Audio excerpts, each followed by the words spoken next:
Hello, everyone, and welcome to another long-awaited episode of Friends Occasionally Navigating Dungeons. It's been a hot minute since we've last done one of these, and I'm excited to jump into the game that we've got scheduled for today. I'm Justin. I'll be your main host today. And we've got a full house here. With me are Cody, Jesse, my wife. Joe and Brett. So yeah, nice full table. Before we jump into the mayhem that we're about to embark on, let's find out what's been going on in everyone's life. Jesse, since you join us the least frequently, what's new in your world? Okay, well, it's great to be back on the show. Well, this morning, you and I went to visit a friend who is moving back to her country of origin. She was a legal, naturalized U.S. citizen, but she has been told by enough people that her business is not welcome in the United States and she should go back to where she came from. So, yeah. Otherwise, I've been running a scholastic book fair at the school where I work, getting funds for the library, that sort of thing. It's a lot of fun. Hey, so at least there's some positive things in that update. Let's see. Brett, what about you? We have over the last week or a little plus, we've started rewatching uh first two seasons of Wheel of Time in preparation for third season come out here shortly. And been enjoying that. I think it's like the sixth or seventh time I watched through the first season already. Nice. So uh I just recently what became aware of and then like almost immediately purchased a game called TCG Card Shop Simulator, which is uh, a, a shop simulation, like owning management simulation game where it's like a collectible card game, comic book shop, and like other little odds and ends and stuff like that related to that you might find. And it's been a lot of fun. It's definitely like a very chill kind of, you just sit back and just take care of the shop. And just the theming of it is fun because it's stuff that I and the rest of us are all interested in. So it's been a fun time just for $12 just to sit back and just relax and run a shop. So it's like it's you get addicted in because you can open up your own packs of cards. So you put cards on the Putting in your shelves and profits. then you take them off. Well, see, here's the thing: is you open them and you get cards and you could sell the individual cards. And so you like Oh, hit the jackpot with like a big value card, and then you like put it out on display and like should make money off of it. So nice, you get both worlds in there. So. nice, nice. All right. Joe, what about you? I was sick recently, which I don't recommend. I had a nasty sinus infection that put me out of commission for almost 2 weeks. But while I was recovering from that, I seized the opportunity to revisit some favorite movies, including one of the greatest films ever made. It's a movie that has a 99% fresh rating on Rotten Tomatoes, putting it 4% above the Glenn Powell classic Hitman, I will have you know. Of course, I'm talking about Paddington 2. Ah, Actually rewatched both of the first two Paddington movies. There is actually a third one that I think is still in theaters, but I'll probably wait till it's streaming somewhere because I've heard it's not quite as good. uh, I know Paddington 2 has become kind of a recurring joke on this podcast, but I am completely serious when I say that it is a fantastic movie. I dare say it may be a perfect film. It does contain probably Hugh Grant's finest performance of his entire career, and it just packs it is uplifting, it is funny, it has a lot of heart, and it will make you really care about a CG bear. So, Paddington 2, everybody, watch it. Gosh darn it. it does sound like we could all use a bit of something like that in our lives these days. Yes. I also just wanted to mention yet another thing I've mentioned before on this podcast, which is that Because I have been sick, I haven't been able to work out as much as I had been, but today I managed to go back to my first boxing class in a couple weeks. And as always, recommend getting some fitness in where you can. And, maybe learning how to throw some good punches could come handy in the near future. Kind of put me in the mood to punch some Nazis. Jeez. Punching Nazis. Put me in the mood Nazis to taking over punch nachos? No. punch some nachos with my mouth. No. Punch some Nazis, which may or may not be related to the theme of today's episode. So I see what you and did actually also punching Nazis with my mouth is probably also related. So there. I mean, yeah, you're not wrong. All right, which brings us to Cody. What's going on with you?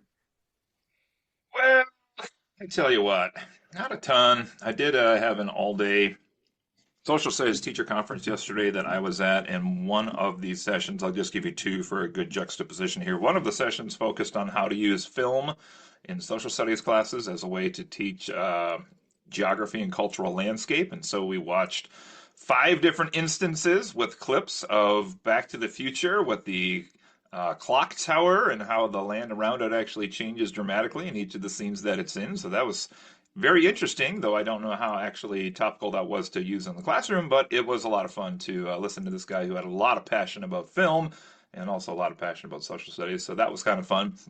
And then I immediately followed that up with a 55-minute lecture on NATO and Ukraine. So that was fun. Actually, it wasn't fun. The guy spoke in a very quiet voice and mumbled for most of it. And it was called The Future of NATO in Ukraine, I believe. And he spent 45 minutes of the 55 minutes what future? telling us the history of NATO. Oof. Yeah, sorry, And Ukraine then- apparently just don't warrant as much attention. But yeah, beyond that, I don't know. I guess you guys tricked me into buying a couple new video games, which one of which I started. So I bought what's the new one called? Rise of the Golden Idol on Yes. the eShop, and also picked up Metroid Prime Remastered off a sale from the big box place the other day, prior to the ban from shopping. So I don't know if that counts or not, but there's that. And I'll get to that eventually. But yes, it's been fun. And I played a little bit of Zelda this week also. So there we go. All right.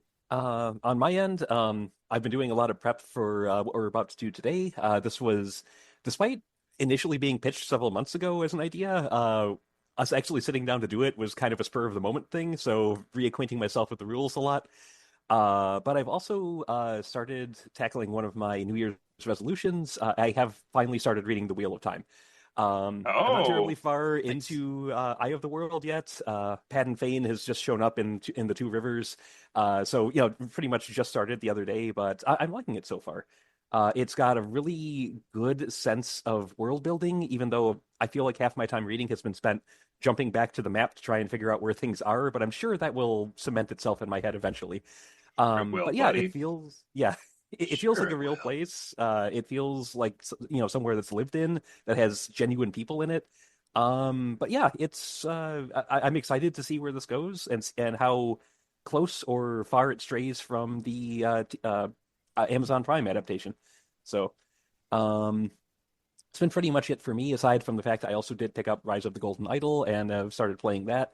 And yeah, we will, I'm sure, be covering that at some point in the not terribly distant future. But yes, on that note, we've got a lot to get through today. We are, like I said, jumping back into what is it's designed as a 1 or 2 shot RPG, a very self-contained setting, and there comes a time in every man's life where he develops an abiding interest in World War II, and at that point, that man is officially old. So congratulations, gents. We are all old men. Even you, hun. I hear you laughing in the background. Sorry, you are honorably an old man right now. Because today we are Pile playing... on. Because today we are playing Eat the Reich, a game about vampires killing Nazis in World War II by Rowan, Rook, and Descartes, who always unfailingly have very interesting settings for their games, and I'm looking forward to actually playing one to see how it actually runs. Um, so a bit of setup, a bit of setting the stage here. So the year is 1943. You all are en route to Paris, where Hitler has his zeppelin docked at the top of the Eiffel Tower in preparation to make an announcement to the city and to the world of a devastating new weapon that could, at worst, invariably turn the tide of the war, and at best prolong things for at least another decade. Um, he's prepared for shock and awe. He is prepared to make an entrance. He's prepared for the world to cower at his feet once again. What he isn't prepared for is you. You all are vampires that are part of an elite unit called FANG. No one quite knows what the acronym stands for. Fantastical, anomalous Nazi gutters, fearsome allied nightmare garrison, something else. No one is entirely sure what it actually means, but you Fuck all Nazis, guys. that too. Uh, but yes, Fang is the Allies' unit designed to counter the Nazis' own occult contrivances. And currently, you are on an airplane being flown into Paris to try and stop this announcement and to murder Hitler and end the war once and for all. Um, So to set the stage, actually, I should say who you all are first. So this game comes with preset characters. So if you don't feel like going through the whole character creation process, every character is statted out by default in the book. And just off the top, we've got Cody, who is playing Cosgrave. Cosgrave is a British necromancer. When you're dead for a long time, you develop some interesting hobbies, including in this case, dabbling with spirits and the dead and such. He's also run afoul of East London's mafia. And, as a way to try to get away from all of that, he signed up for the war effort and was inducted into Fang. Next up, we have Joe playing Chuck, an Howdy. honest to goodness Wild West cowboy who just happens to be undead. A right amiable gent, as long as you can get past the fact that he eats people. But yeah. Chuck is from a time where he remembers freedom, he remembers self-determination, he remembers what it's like to fight for what's right, and Pepperidge Farm remembers too. So he joined up to try and get back to a world that he knew. Next, we have Jesse playing Iryna. I hope I am pronouncing that right. Who is sort of the closest thing to a traditional vampire we're getting in this. The rich, moneyed socialite who is actually funding a lot of the war effort and Fang itself. Lost her ancestral home to the Nazis and definitely has it out for them, definitely has a taste for vengeance. And finally, there's Flint, being played by Brett. Flint is a hideous half-man, half-bat creature that had been living quite contentedly in his cave somewhere in the European countryside until the Nazis decided, hey, this cave would make for a great ammo depot. They chased him out. He had nowhere to go, nowhere to run to, ended up crossing paths with the Allied forces and joining Fang. It's unclear whether he can actually talk or not. He seems to understand human speech well enough, but there's no verifiable accounts of anyone actually having him respond. Whether or not Brett wants to play that up or play against type as the mission goes on is up to him. Which does underscore the fact that Eat the Reich is very heavily dependent on details. So you can just say I shoot at the Nazis, but you can be as descriptive as you want with whatever you're doing. You can be, if you want to be completely over the top, and the game encourages that. You can say I blow the top of his skull off, or I shoot him in the nuts, or I rip off his arm and use it to beat another Nazi to death with it. Be creative. That is encouraged. It is very much a part of the game. And that said, Eat the Reich is a very ultra-violent, high-octane, good time. It's not meant to be taken too seriously. This is all about the fights. It's all about the fact that the only good Nazi is a dead Nazi, and it's about tracking down Hitler and draining every last drop of that motherfucker's blood. So, with that out of the way, you are en route. And you are currently all the four of you are strapped into stainless steel boxes hanging from the roof of the inside of a very large plane. There's plate glass in the front of each of your boxes, so you can see out to the commander, who is pacing back and forth in the dull red lights of the bomber's hangar. Commander Slate turns to each of you as she passes and says, "The last 6 months have led us to this point. This is our final move. Your mission is to kill Adolf Hitler in his zeppelin atop the Eiffel Tower. It's hot as hell out there, folks. Once you arrive, you'll be swarmed with Nazi scum until this is done and dusted." She walks over to a large lever mounted towards the front of the chamber. "Godspeed and good luck." She salutes the drop coffins and throws the lever. The hatches open and you plummet from the plane down towards the lights of Paris at dark. So, you are literally being airdropped at terminal velocity from a plane into Paris. Because of the occult and anti-aircraft defenses around the Eiffel Tower itself, Fang has had to drop you on the outskirts of the city, and you'll have to fight your way in. That said, they picked a spot that is ostensibly away from a civilian center, hopefully, anyways. And you can see as the wind whips past you, the clouds, part, and you can see the ground rushing towards you. You appear to be dropping into a graveyard. And 1, 2, 3, 4, you slam into the ground. Dirt and the occasional tombstone flies up into the air, showering the surrounding area in debris. The pressurized canisters of blood that are lining each of your coffin spray onto you so you can absorb them and heal all the injuries that happened as you crash landed. And it's now time to kick off those lids and see what awaits you. So you can make whatever entrance you want. You can tell me exactly where you landed. If you wanted to hit tombstone, if you wanted to be in a tree, you can dictate a lot of the scenes in this game. So you landed in a graveyard. Scene is in your hands, because right now you can't see much through the little window that is that is your only view to the outside.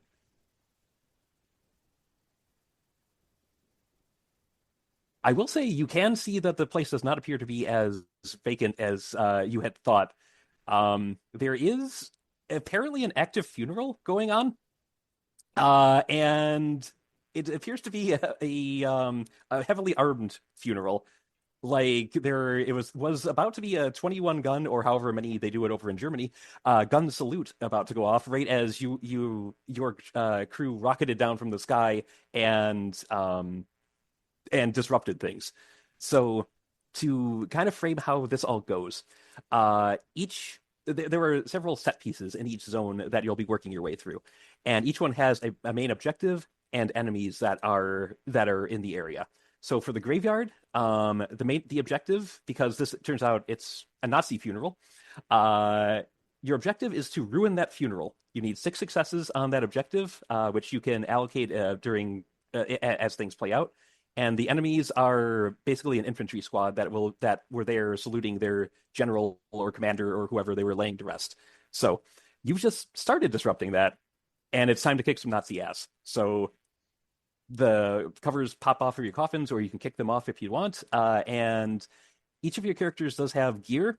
You can use any of that to assist in your Nazi killing adventures. I opened to Flint. He's got steel gouging claws and a grappling hook. You can use those in any way you see fit.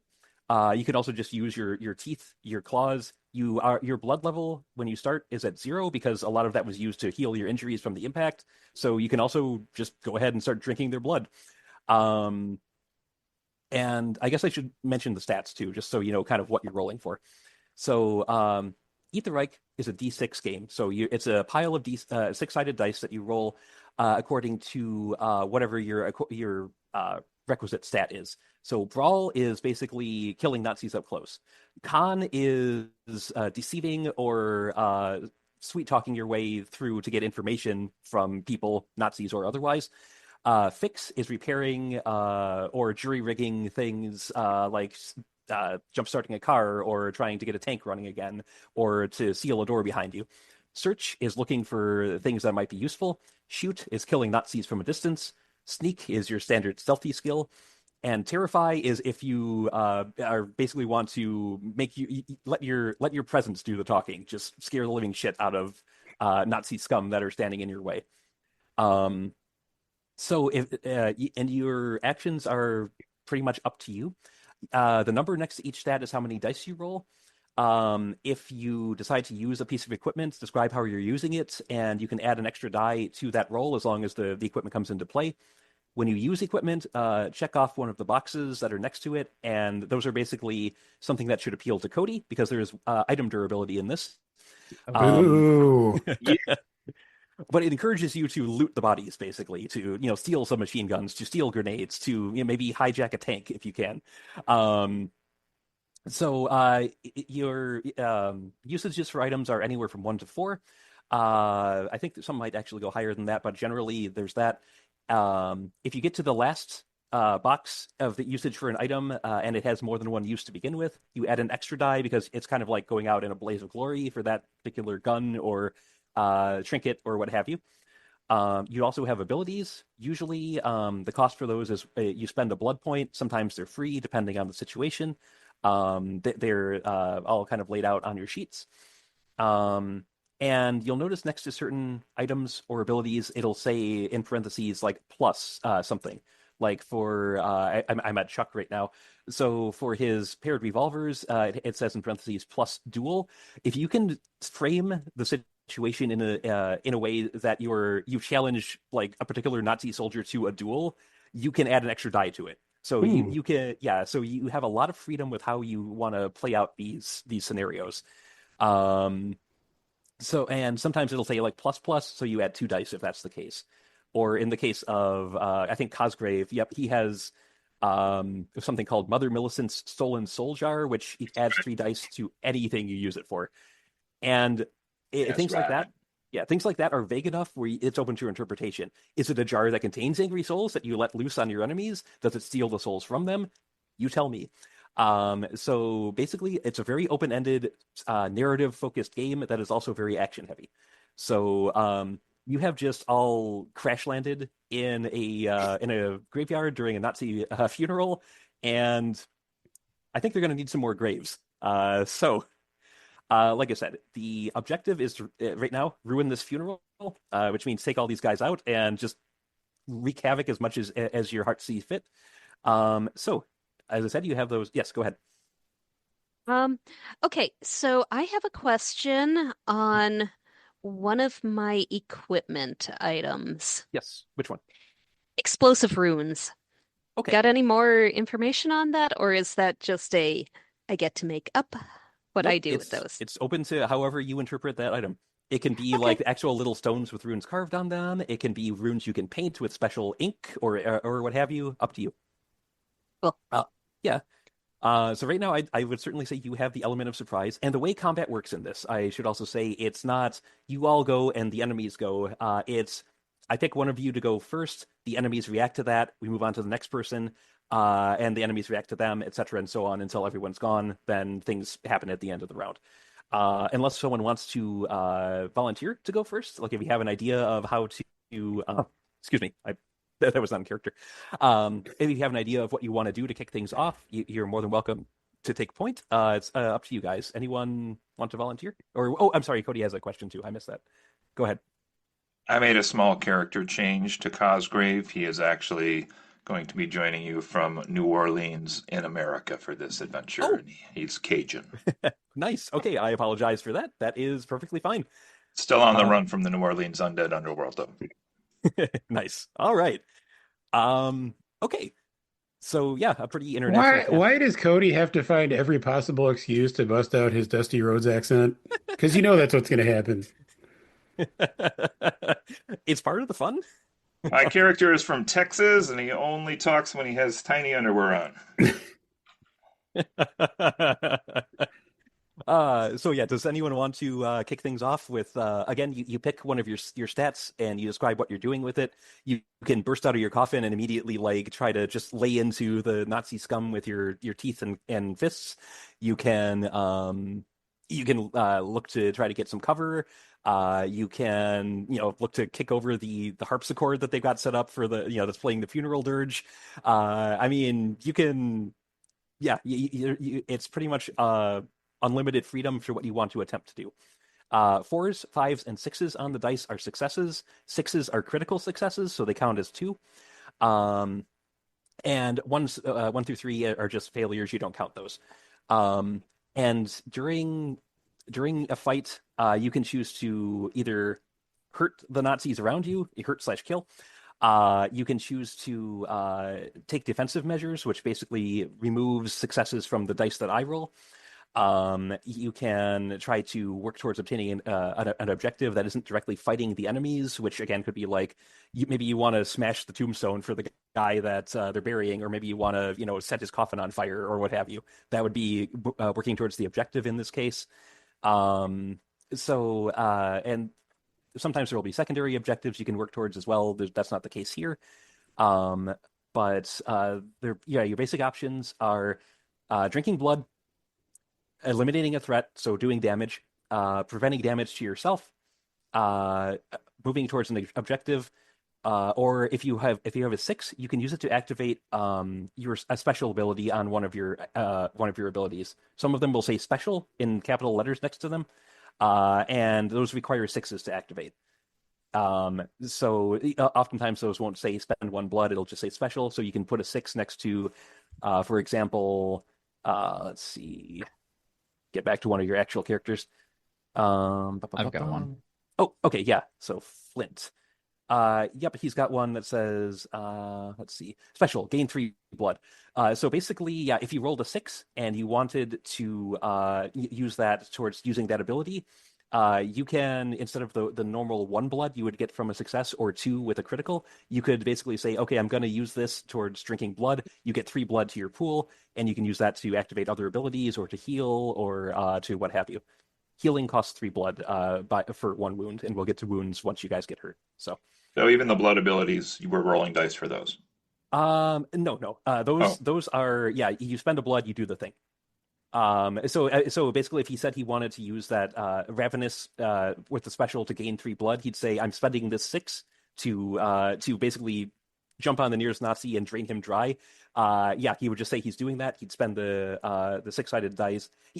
Actually, yes, you do roll dice for specials. If you're just using your ability, you would just spend a blood. But if it's an ability with a special next to it, and you wanted to use the special part of it, then you'd have to use a 6.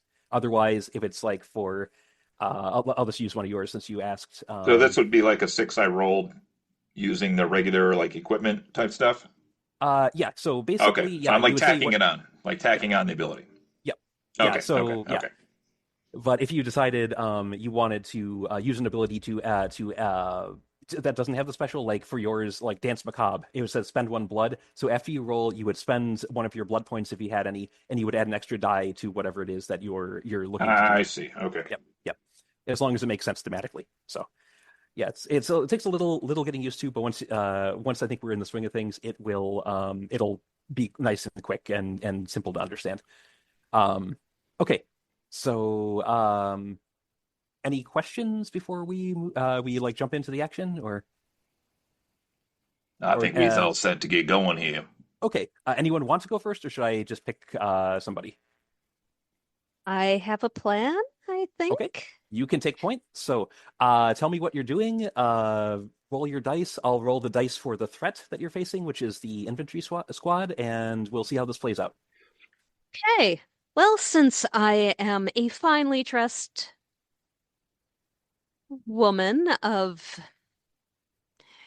beauty and aesthetic, and I happen to be wearing all black anyways, I am just going to waltz up and apologize for being late. Pardon me, excuse me. And once I am into the thick of things, I am going to toss an explosive rune onto the casket as a token, and Okay. and then duck when it explodes. Okay. So I would say it's in my mind that makes sense. That would be a con roll because you're trying to bluff your way into it. So yeah, that makes sense. So explosive runes. So check off the first box on your next to your explosive runes. Um, Okay. so you add an extra die for that. And if you're like hiding them on you before you toss it, I would say that also would count for concealed. So you get 2 extra dice for meeting Ooh. that special condition. All right, rolling 7 dice. Yep. And just so you know, Excellent. for the enemies, they ended up with 3 successes. So if any of those are still extant at the end of your round, you'll take that much damage. So Okay. Okay. so 4s and up are successes. I got a whole lot of threes. 2 successes. 2. Okay. So you can, narrate what happens when you toss those. But again, as a reminder, you can use those to diminish the number of successes that the enemies got, so to take less damage. Like you could toss them and they duck for cover. You can actually Yes. do it to hurt them. Okay, so all right. And attacks directly towards the threat don't count towards the objective, just so you know. But they do lessen the threat. So so you were using those to defend yourself rather than hurt them? Yes. Okay. This is mainly especially since it landed on the coffin, it's mainly a distraction. Okay, gotcha. Whoever died is getting blown to pieces and Okay. creating a distraction, so hopefully the rest of my team will be able to come in and save little old me. All right. So there's Kill a bunch of Nazis. okay. So that took 2 dice off of their attack, which leaves them with 1, which means you do take an injury because in the you toss your runes, the explosion goes off in the grave. A lot of them duck for cover, but they scramble, grab their guns, and they're firing back kind of wildly. One shot does graze you. So Okay. roll a d6, and we'll see which on the injuries section at the Ooh. bottom. We'll see exactly what happened. It's not going to Okay. be anything major. Okay. Um, I got a 4. A 4. Okay, so under your injuries are broken up into 3 sections: 1 to 2, Yeah. 3 to 4, 5 to 6. So when you take an injury the first time, you'll check off the first box in whatever category you rolled. So basically, the bullets don't actually hurt you, but they ruined your hair, and they probably really pissed you off, I would think. All right. So, and you can heal that later on once you've gotten some blood in you and whatnot. So that was your turn. So that moves on Get to to anyone. heal my hair. That's how it works in the thing. That's awesome. All right. So that moves on to anyone want to go next, or should I pick somebody? Roughly that nice as an injury I can sustain. Wow. Mine's like lose an arm. Oh, I mean that's if you go, that's on the bottom. Like your top ones are, I think, No, probably that's like the top one on some of is it? mine. Yep. Oh, geez. Weird. Well, you have to understand. That was like hurt the hair. Wait a second, what? Huh. Well, I I mean, have a question yeah. related to injuries. So, Yeah. like, do we all have a last stand? Yes. How So is basically, how do we get there? that's if all of your injury spots are filled up and you get hurt again. So Hmm, basically, that's the only real way to die because otherwise you can drink blood, you can heal yourself and whatnot. got But it. if you're that torn up, this is like it is what it says. It's a last stand, and it'll be a basic kind of just few words of text, and you describe how you go out in a blaze of glory. So you roll however many dice it says. You say what you're doing as the life burns out of you or whatever, and it's designed to basically be like an atom bomb on the enemy, so to speak. Where you're out of the game, but man, have you left an impact when you died. So Did you Cool. say we started with 0 blood? yes, because you used it Okay. all to heal yourselves from the crash landing. But I mean, there's a whole squad of Nazis you can use to refill yourself if one of you wants to do that as your as your first move or second move or what have you. So All So right. do we? Oh, go ahead. I'm probably going to ask all the questions, and some of this has probably already been discussed. I Mhm, apologize. mhm. So what do we have to do to refill, to actually drink blood? Do we have to like Do we have to kill the Nazis first, Nope, or you can do it while okay? they're alive. And interestingly, it doesn't count as damage against them. Hmm. It just so it is kind of you grab a random member of the squad in this case, and you start feeding on them, and there's like other members that kind of take up the slack. So you could theoretically just drain these guys as much as you wanted, as long as reinforcements don't show up. Um, so, I mean, but yeah, it is basically you assign any of your successes that you get on whatever you're trying to do. Like let's say you wanted to like burst out of your coffin and just lay into the nearest Nazi or that's by you. You can, instead of like actually beating the crap out of them, you can just grab them with your successes and say you had like three successes. You could use all three of those to drink blood. You could use one to drink blood, two to do damage. You can break it up however you want. Um, I will say that these guys have a toughness, or a threat level rather, of 6. So they basically have 6 hit points worth of damage. Drinking their blood doesn't count against that, so you need to hurt them 6 times in order to get them out of commission. But until they're out of commission, you can drink their blood to your heart's content.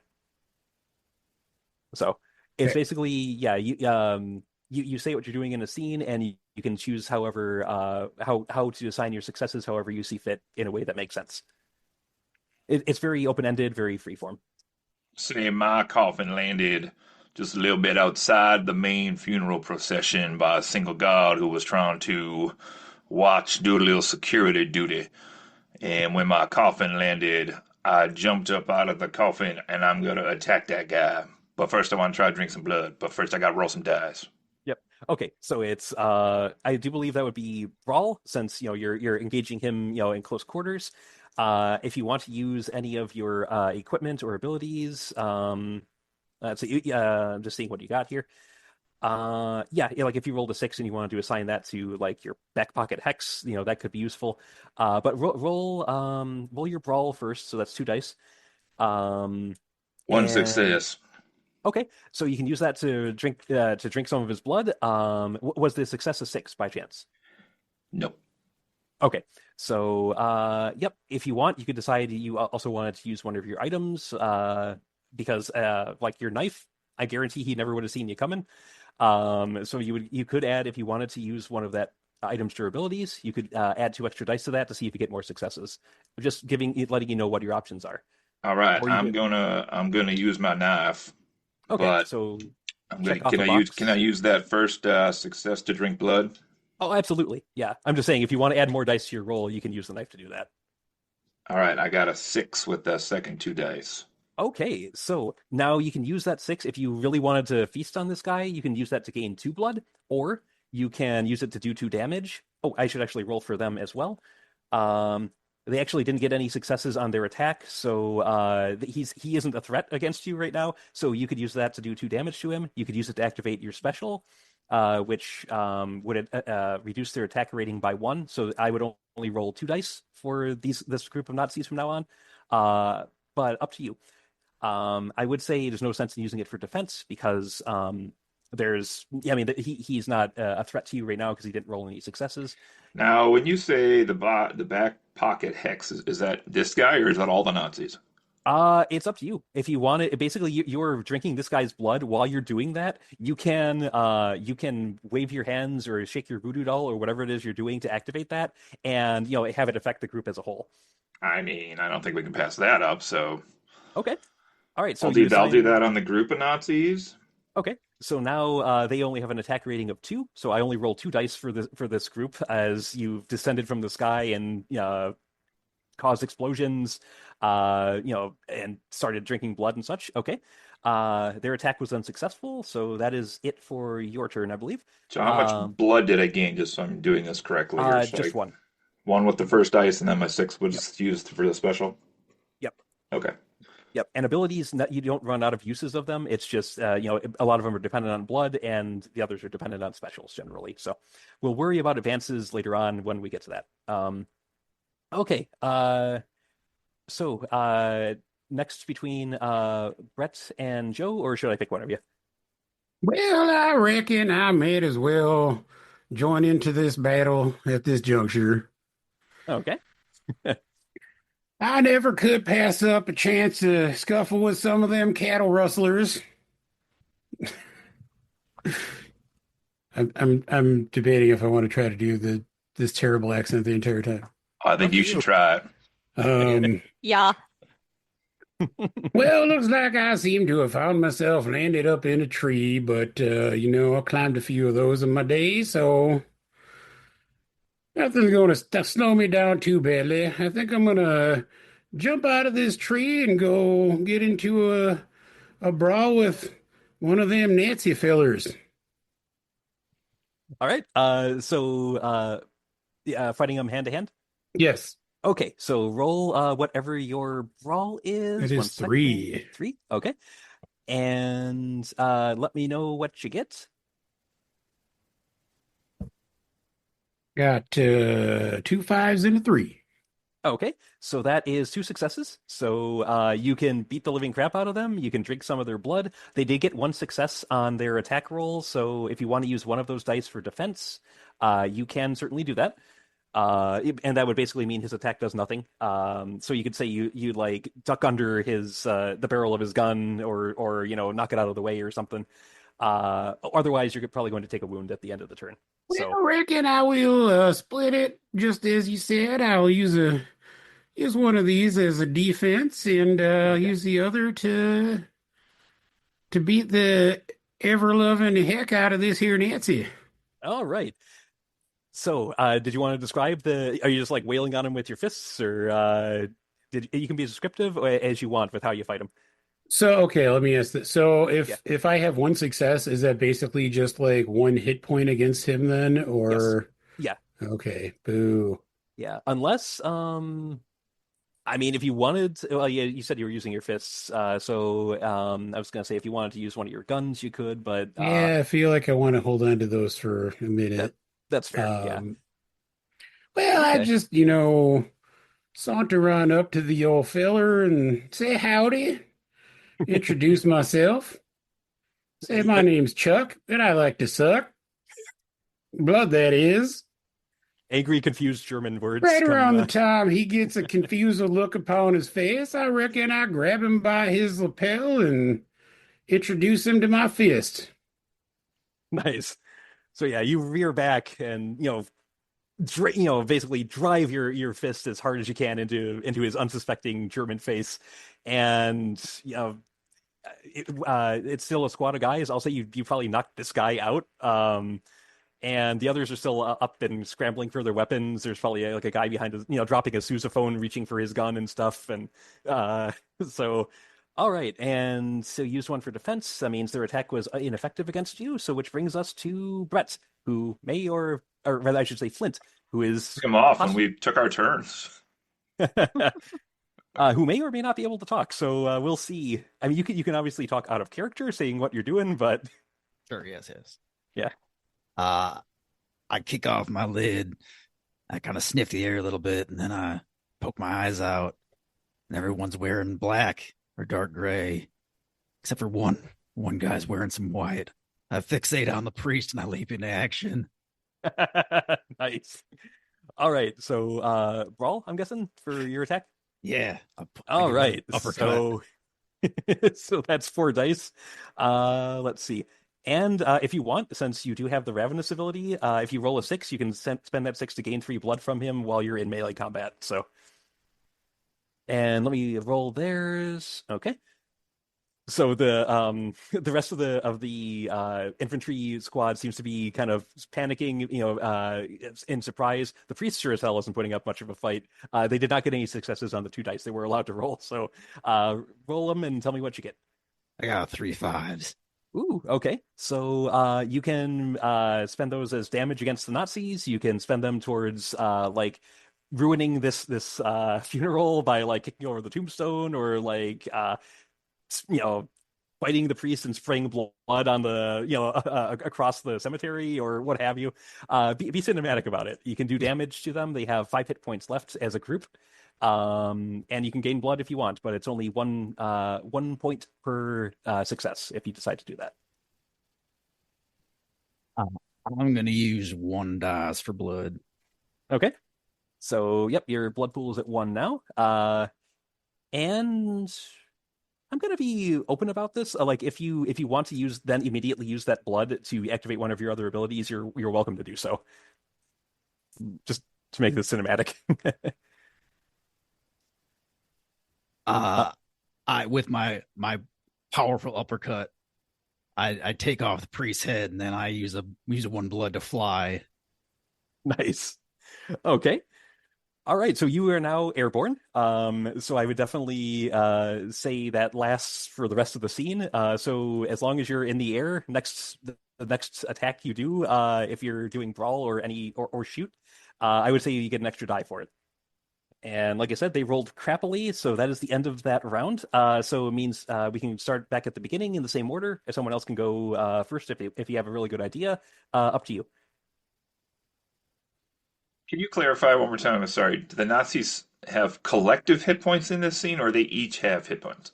Collective. It's for the group. Oh, You're okay. fighting a Okay. squad, I was like, this could basically. take a long time. We got 21, 22, 23 people here. Nope, Plus. nope. It's a mass Cool. of Okay. Nazi scum. All right. And what are they at right now? They are down to 4. Okay. Uh, And whoever goes next, the soldiers have 1 success on their attack against you. So did we want to keep the same order or Hmm.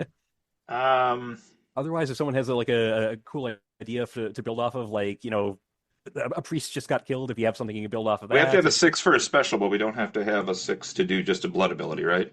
Right. Okay. Yeah, I'll go first if you guys don't care. That sounds like you've got a plan. Cool. I worked that first turn to try to help this second turn. So Okay. okay. Let's see. So I was in the middle of fighting a guy off to the side, I believe. I will.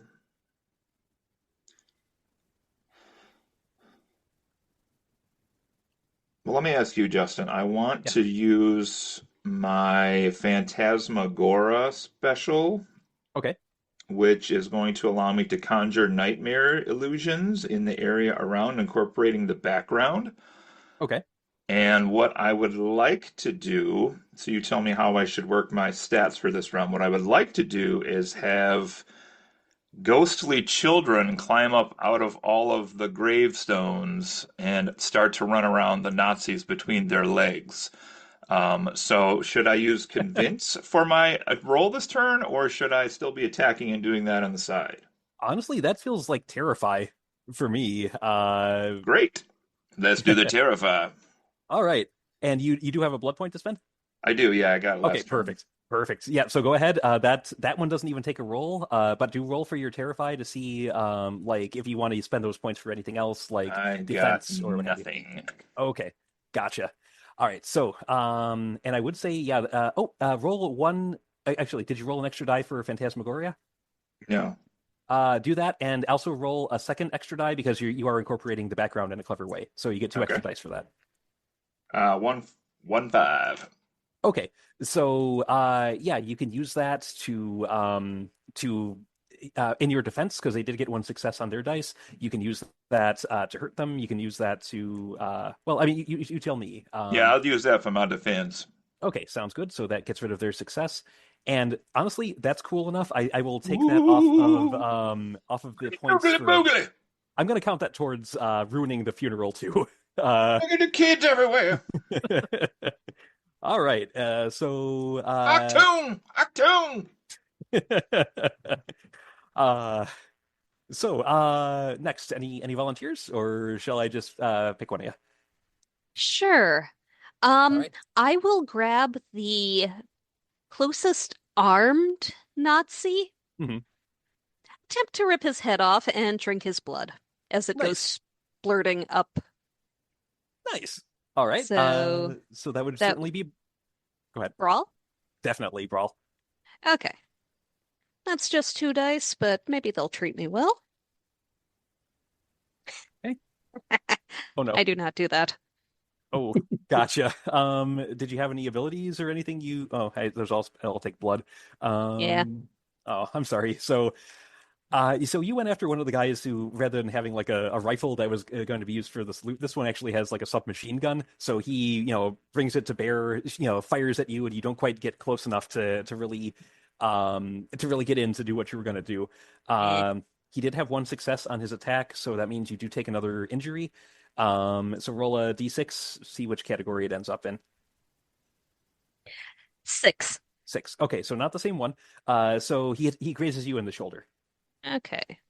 So if you take the second, if you roll the same number range twice, then you take the next box that's Right. down, and that's usually a lot worse.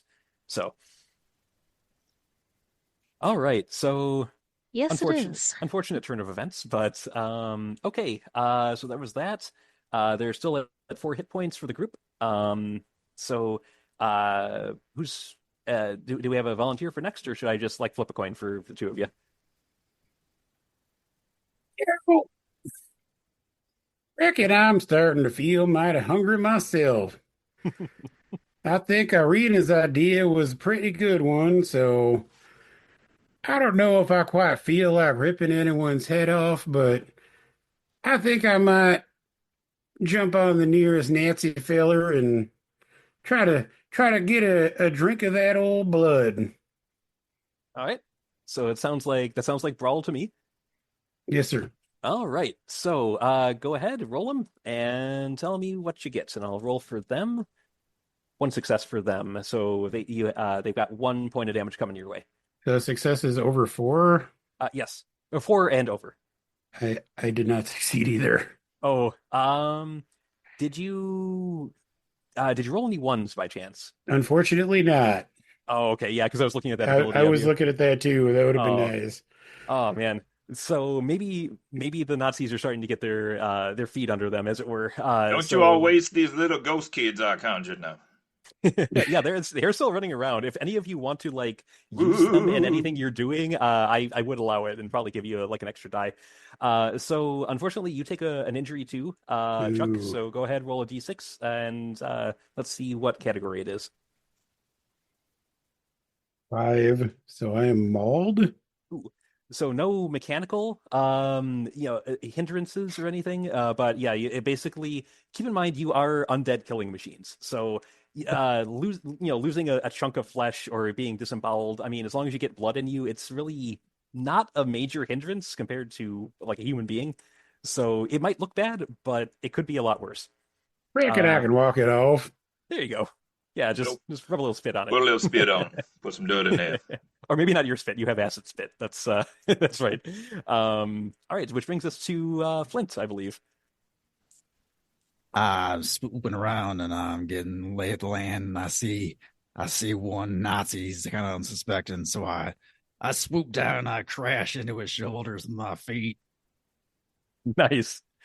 All right, it's Brawl, and you've definitely fulfilled the aerial combat ability. So I would say, yeah, that works. So you get an extra die there. So total of 5 dice, and they rolled a 1 and a 2, so you have no damage coming your way. I got a 4, a 5, and 2 6s. Ooh, okay, so that is a lot. So sixes, if you just use them towards the basic stuff, count as two instances of that. So you could do 2 damage for each 6, or you could spend one of the 6s to get 3 more blood, like we talked about. You could really look to like grab this guy, fly off, and like drop him, again, splatter him against the tombstone so that he falls into the grave or something. So I mean, which would go towards like ruining the blinking on the word funeral. There we go. Jeez. Yeah. So I mean, yeah. Up to you. You have a lot of points to work with here. So the group of Nazis has 4 hit points total. You could certainly take them out at this juncture if you want, but tell me what you're doing. I'm going to use 1 6 to gain 3 blood. Nice. Okay. Uh, and then I've got my hook, my claw feet in this guy's shoulders. So I lift him up and I swing around. And I just rain blood on the entire damn thing. Nice, nice. All right. And was that like so doing damage to him? Definitely. Was that 1 point or 2 points that you were doing towards him? Uh, I'll do 2. Two. Okay, so that brings them down to two. So you had a 4, 5, 2 sixes. So you Yeah. spent one of the sixes, and so you got 2 points worth of dice left to use by my math. So you could take out the rest of the squad if you wanted, and I think that would put an end to the scene. Or it's up to you.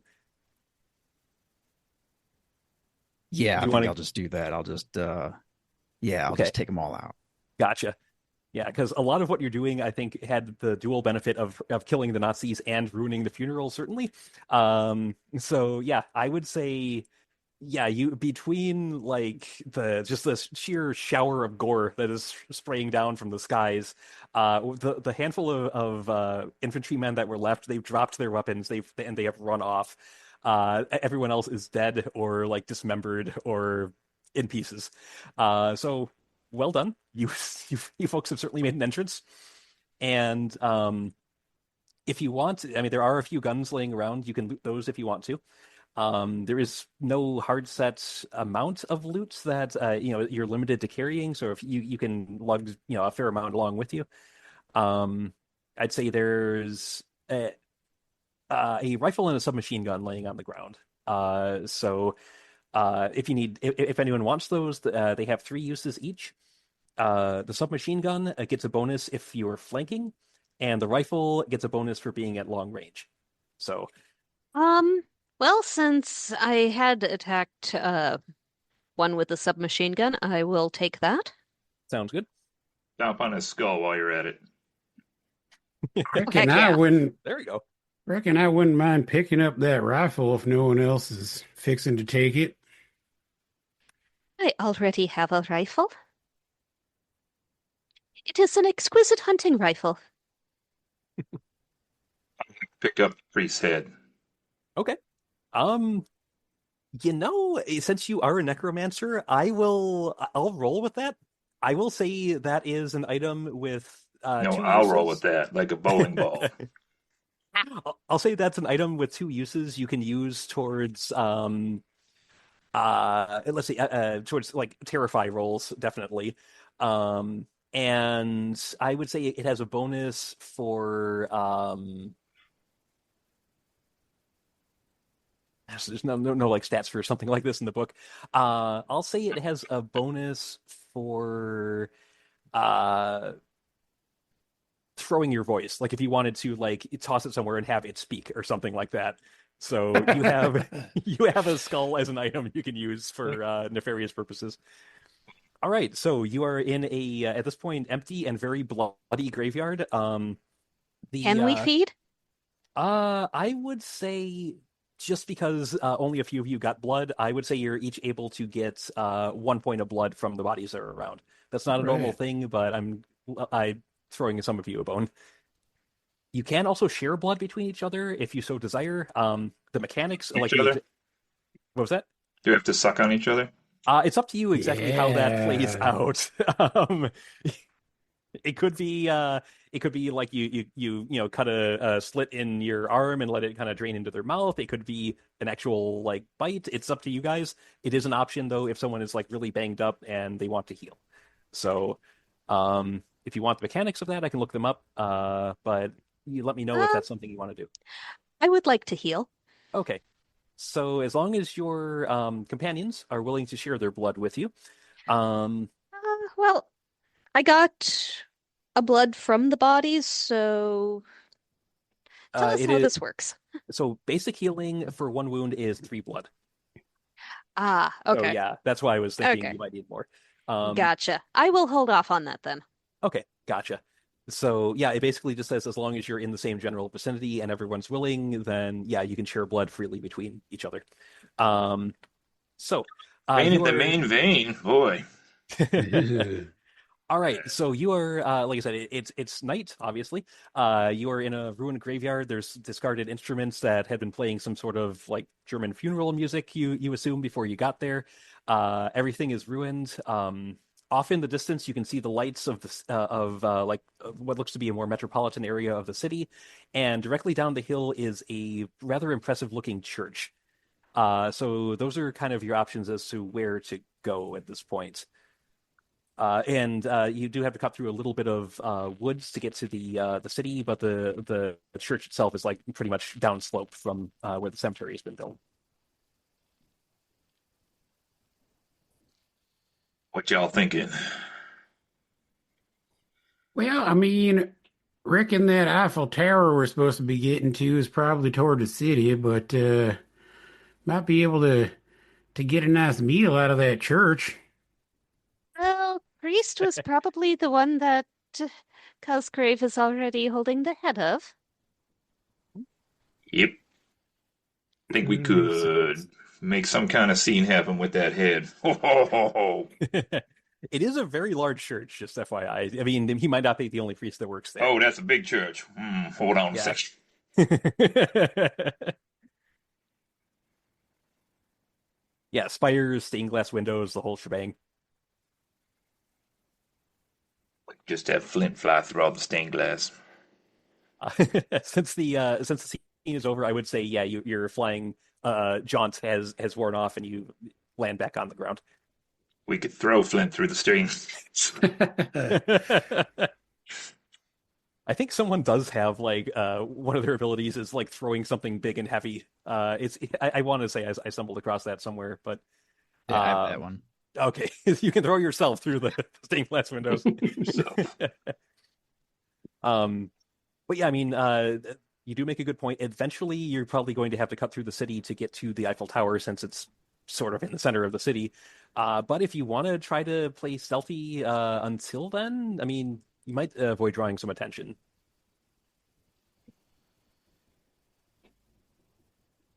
I Agree. hunger for blood, and blood is in the city. I say we go and eat on our way to the tower. Want a cityscape? That's one vote for Cityscape, sounds like. If that's just give me a thumbs up or yay or a nay as to if that's where you're going, and I'll set the scene. But if you prefer going to the church, we can go to that. Chuck, what do you think? Eh, reckon I ain't never been too fond of these here big cities, but I think reckon there might be some wisdom to what Miss Iryna says about finding some meals on our way to this Hitler filler, so might not be a bad idea to head in that direction. Flint? I grunt non-committally. Nice. Well, it sounds like votes for the city to me. All right. So you work your way down the slope through a bit of a wooded area. It's rather, if it weren't for the situation you're all in, it would be kind of nice and peaceful. Moon is out. It's nice and full, so you can see where you're going very, very easily. And you come out the other side, and you find yourself in a rather ritzy looking area. There's cafes, there's boutiques that are, lit up for nighttime shoppers, of which there are a multitude that are kind of coming and going. The gunshots may have scared some of them off, but it's war, so I mean they're probably a bit used to it. Um, there is in the center of this plaza is a rather elaborate fountain with a statue of a mermaid in the center of it. And it's like I said, it's not heavily populated, but there's a fair number of Parisian citizens milling about doing having late night dinners or doing a bit of window shopping. Um, so at this point, see if they notice. Yeah, there is, and it is. Paris is an occupied city. It is under, fairly heavy patrol, even on the outskirts. And off to one side, you do see there was a police patrol that was going by that it kind of stops as they notice figures coming out of the woods. And they look over and they start shouting to their comrades to, that, hey, we got something weird, come check this out, basically.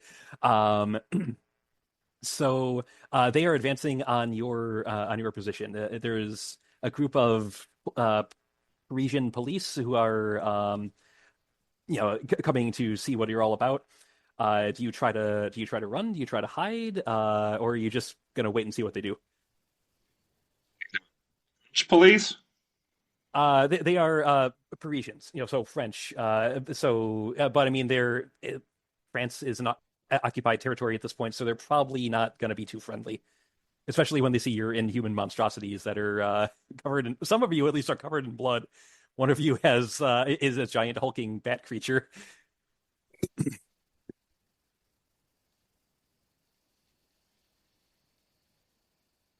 Just feel bad killing innocents on the way. Uh, do you feel better when they pull their guns and they start shouting at you? No, no, I don't feel better. Okay. Oh, I'm sorry. Maybe we should negotiate with these people. I mean, you can try. That would probably be con if you're trying to talk your way out of this. But you see a second group of police that are coming around All right, from come one of the on side now. streets. It says there's two police squads. So Okay. Well, since I gained a blood, I'm going to spend a blood. I am going to use my ability Dark Glamour. Spend a blood. Those nearby are mesmerized by your unearthly visage with a plus from the beautiful surroundings. oh, okay.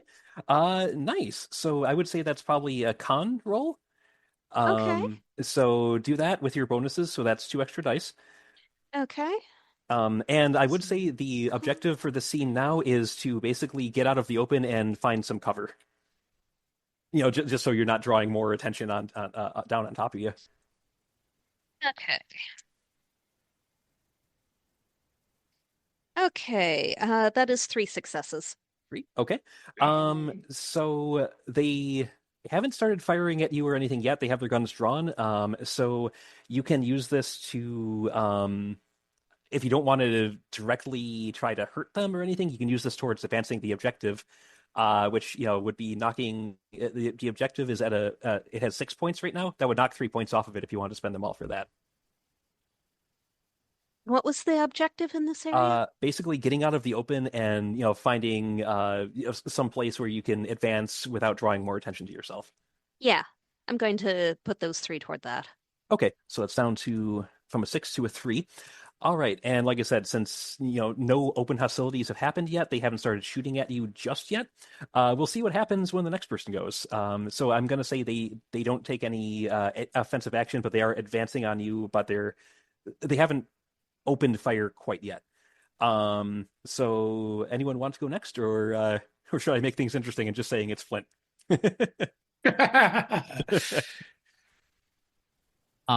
One question of the advances category here. Yeah, I was wondering about those too. They have boxes. Does Yes. that make them a one-time use? Nope. You can acquire one under basically when you beat a boss, for lack of a better term. Because it's not all Nazis, it's not all soldiers and like airplanes and whatnot that Hitler has at his disposal. He has other things, and you'll probably be running into 1 or 2 of them during the course of the game. So when you defeat one of them and drink its blood, you get to choose. Everyone gets to choose one of those advances. Oh. Yep. So it's a permanent upgrade, basically, in lieu of like a standard level up system. Cool. Yeah. My sheet says AD advances. Do you have any JD advances? He's probably Is he marching. one of the people you're referring to? He's probably marching goose step along with someone in the city. Okay. And we're banned again in Florida. They don't listen to us there. Come on. They don't believe in free radio. Yeah, you're probably right. So was there a volunteer to go next, or should I say they take note of Flint? Because I think that could be funny in thematic sense. Why do you got to do that? Why do you got to do that? Are you talking to me or one of your cats? You. Oh, okay. I mean, it just to make things interesting. I do consider you one of my cats, but that's a whole. We don't need to get into that right now. It's a whole nother thing. Okay. Good kitty. So you're saying you like to pet my husband? Oh yes. So the cops take notice of Flint. Listen, what happens on Man Weekend stays on Man Weekend. We know what treats he likes. All right, this is on your head, Cody. They take notice Usually of is. That's how it ends up. So the one group is fully, engaged with Iryna, trying to, keep things from escalating, and the other, they are looking at the rest of you, and they come across this big old hairy bat thing, and they draw their weapons. Nothing to see here. Yeah, and they're like, whatever the French for "my God, what the hell is that?" comes out of their Sacre mouths. bleu. Yeah. Undo. I surrender.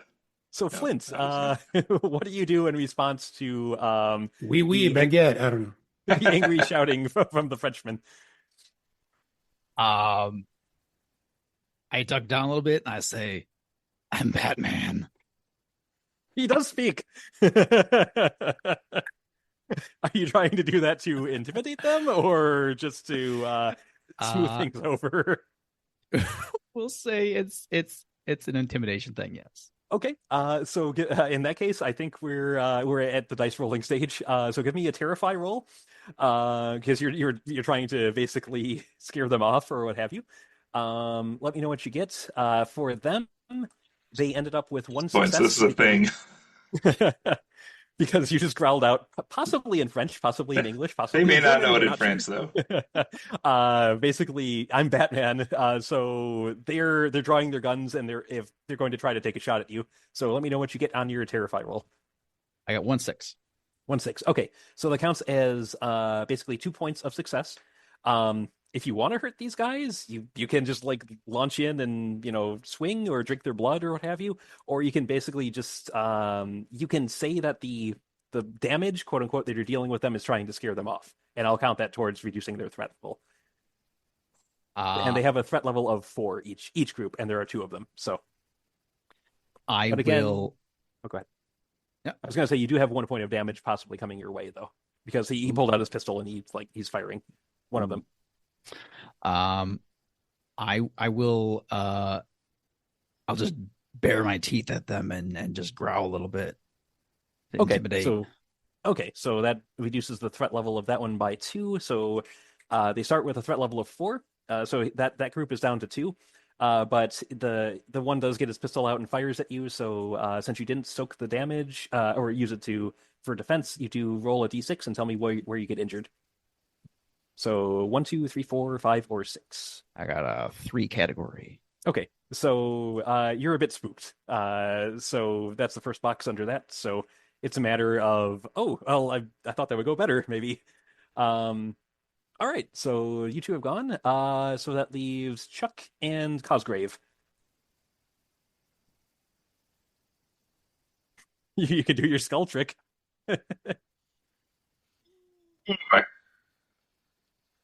What was that?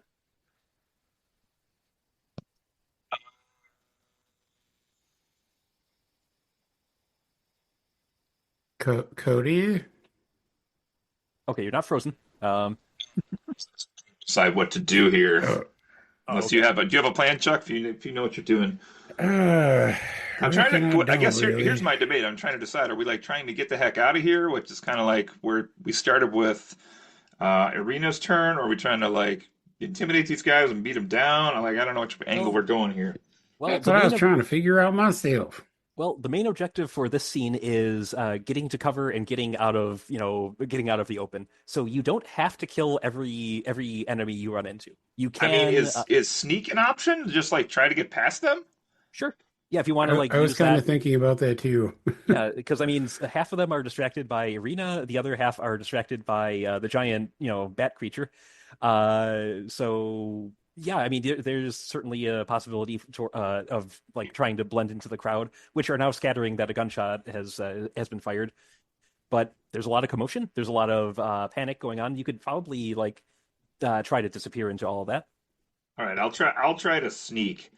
I probably look a little scarier than most of the people around, but I maybe could still blend in, being fairly human looking.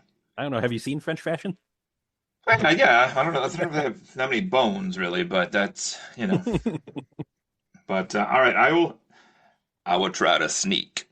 Okay. All right, so that is 3 dice. Two success. Okay, so I rolled no successes for the group closest to you, so they are probably still distracted by what's going on. So you can assign those successes towards getting to your objective. There are 3 points left in that, so you can do that if you want. You can try to. You don't have any damage coming your way, so you don't have to worry about mitigating that. Uh, so I would say the objective's probably the best place to assign those. Like you're trying to surreptitiously sneak Can out I of use one to sneak towards the objective and use one to just maybe cop a quick snack off somebody as I walk past them? Yeah, yeah, you could do that. All right, I'm gonna do that then. Okay, so objective is down to 2. You get a blood point. Ah, it tastes like croissant. I'm picturing you like, "Madam, please calm down," kind of a thing. All right, which I do believe that brings us to Chuck. Reckon I'm gonna dive behind the nearest table occupied by some folks having a late dinner on the sidewalk. Give them a stare as they're chewing on their baguettes and let them know that if they let them Nazis know that I'm hiding behind this table, it might not end too well for them. So Okay, I'm gonna probably assume this is a sneak. I would say so. Yeah. So I'm gonna roll 2. Okay, and see, there's 1 success on their end. No success. Oh, dose or no? No. No success. Oh no. Spanish. He's a Spanish player. Okay, so one of the patrols does notice that the group is starting to disband a bit. They see you duck behind the table. So one of them like rushes to try to get a shot and actually manages to shoot around the dinner goers who scatter once they realize the police are coming their way. So you take 1 wound or 1 injury rather. So roll a d6, see where it hits you. It is a 1. It's a 1. flesh wound. Okay, nothing major. So all right, that brings us to the end of that round. We've got back to whoever wants to go first for the next round because you're all available to act if you so desire. And or otherwise I can pick somebody. So I have a question. Like, Yeah. since our objective is basically to sneak out of there, now that I have caught their attention, does that detract from our progress toward the objective at all, or can Uh we still try to sneak? Nope. Like they're fixated on you now, you and Flint, so the others probably have a chance to, sneak away or cause a distraction that might draw their attention somewhere else, so you guys can sneak away. But the objective generally doesn't ever gain points. Okay. Yeah, and there's a few, I think, very specific circumstances, but in general, yeah, you're always working towards whittling it down. So. So yeah, you've got 2 police patrols. I'd say one is still mostly fixated on Flint. The other is now fixated on you. And I'll say, yeah, because stuff started happening. They're not as interested in the pretty lady. So Iryna and Cosgrave are more or less not as much in focus as you two are. So Just to make it clear, I think I understand what you're saying, but like we could like fight now also in this Oh, moment, yes. and we just got to get the rest of those points down. Yeah, how many like hit points do these patrols have? One, since Flint tried to terrify them into running off, that brought theirs from a 4 to a 2, and the other patrol is at full, so one has 4, one has 2. And yeah, it's not exactly hit points, it's threat points, so Yeah. scaring them off does count towards hurting them, so to speak. Nice. Yeah. Yeah, it's a pretty open-ended system, which I like. So yeah, did one of the two of you who's not being focused on want to like cause a distraction to maybe mitigate some of this threat, or did one of you want to like who's actually being focused on want to lay into them with your fists or whatever? Or you guys tell me. Well, reckon I'm gonna take advantage of that rifle I picked up in the graveyard and take some shots, which, maybe I take some Nazis down, but if nothing else, maybe it causes a distraction for my friend Flint to vamonos. Okay. Do we know how far away the Nazis are? Do I get any sort of distance bonus? I would say if you're aiming at the group that's attacking that's focused on Flint, they're Yeah. far enough away it would be long range. All right, let's do that. Okay. So I get an So extra die then. you get an extra 2 dice because you're using the item, so that's one, and you're fulfilling its special ability, so that's another extra one. So I'm So, rolling 5 now because my normal shoot ooh, is 3. nice, nice. All right, do this. Okay. Good luck.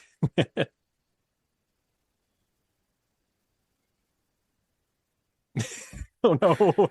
Wait, so 4 and over is a success? Yes. All right, so I only have 2 success. Oh no. Um, well, you okay, so the group that's by you is taking another shot at you, so you have 1 point of damage coming your way. You can use one of those successes to mitigate that. Like basically tip the table over or something if you want to do it thematically. And you can still use the other to try to like draw the attention of the others, or maybe you're not shooting at them, maybe you're shooting at something to off in the distance that would draw their attention and maybe let Flint get the drop on them or something. It's up to you. You don't have to shoot directly at them. You could shoot at like a window at a building across the way to distract them so that it works towards the objective if you wanted. It's up to you, or you can just shoot at them if you'd prefer. I just love shooting Nazis. Fair enough. I mean, I can't All fault you right, for that. so I would have 1 injury coming at me. Yep, if you didn't spend any of your dice to basically use for defense. All right, so what I'm going to do is I'm going to use my cowboy hat to negate that. Oh, goodbye, Cowboy hat. hat. Mark to ignore an injury or being down. So goodbye, cowboy hat. Okay. Reckon I hardly knew ye. And then I'm going to use my 2 successes to shoot a fucking Nancy. Okay. So, and you're aiming at the group that was by Yes. Flint, so that is enough to take them out, or at least, to scatter them. So yeah, you definitely put a bullet through one of them. He goes down, and the others, they like scatter looking for cover because they're like, oh, these guys actually have guns. Whatever that would be in French. So, all right, so one group is down. You've got the group that's still by you, and at this point, 3 of your party members who are not a direct source of attention. So they can do a lot of stuff here. Summon To some think of ghost Cosgrave. baguettes. So, just for goal updates, we're how many away from getting out? 2. 2 more yet? Yep. So distractions might be a good idea. Or just causing mayhem that is a bigger problem for the cops to deal with, or what have you. It's up to you. And Joe just killed a guy or not? Yes. Okay. Which was enough to scatter the group that was focused on Flint. So it's really one group of police at this point. Okay, I'm gonna go with Terrify, Okay. and I'm going to use a blood to do my dance macabre, which lets me take control of a corpse that Joe just conveniently Ooh. made for me. Ooh. I can Nice. operate that corpse for a minute, after which time it will fall apart. Okay. So So, definitely get you an extra die to use towards that. so how many dice am I rolling here? So your Terrify is 2. You get an Yeah. extra one from the Dance Macabre. Okay. And it's a little open-ended as to what the bonus of Hans, are you okay is. So I guess that's like if you have a conversation with a corpse as you're controlling it, you get an extra die to add to it. So if you want to like be talking to the corpse as it's getting up and doing stuff, I would say you get an extra die on top. So Terrify is 2 plus 2. So To take control of this corpse, conveniently, guy named Hans that or you can say Pierre or whatever, that Chuck just killed, and I'm gonna control Hans and have him run over to the other set of guards, all panicking and flailing around. Reckon if I had known his name was Hans, I might have said yippee-ki-yay.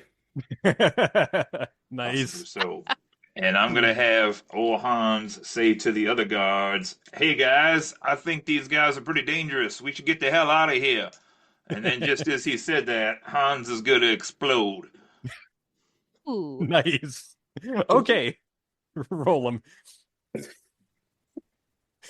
All right. Well, I have a 5 Mhm. and 2 6s. Okay.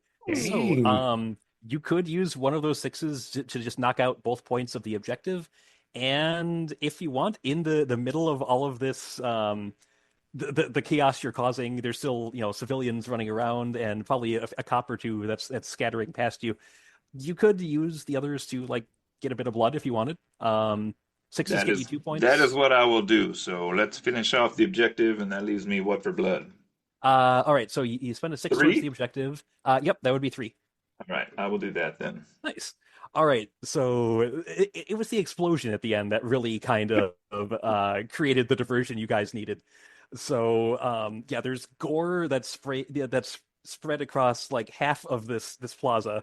The vase that the mermaid was holding that is pouring out water is now pouring out like little bits of poor Hans. Chunks And of yeah, Hans. it is absolute mayhem and just bedlam out here. And I would say that certainly gives you guys the cover you need to get away. Um, and let's see, Um, yeah, it's, Chaos, I will drink a person or two. I'll allow it. So yeah, I'd say if you're as long as you're okay feeding on civilians who are probably at least somewhat innocent, I'd say each of you should be able to get like a point of blood in the ensuing flight. Does it kill the civilians or just drain them a little bit? Nope, you can just drain them a bit. Just drain them a bit then.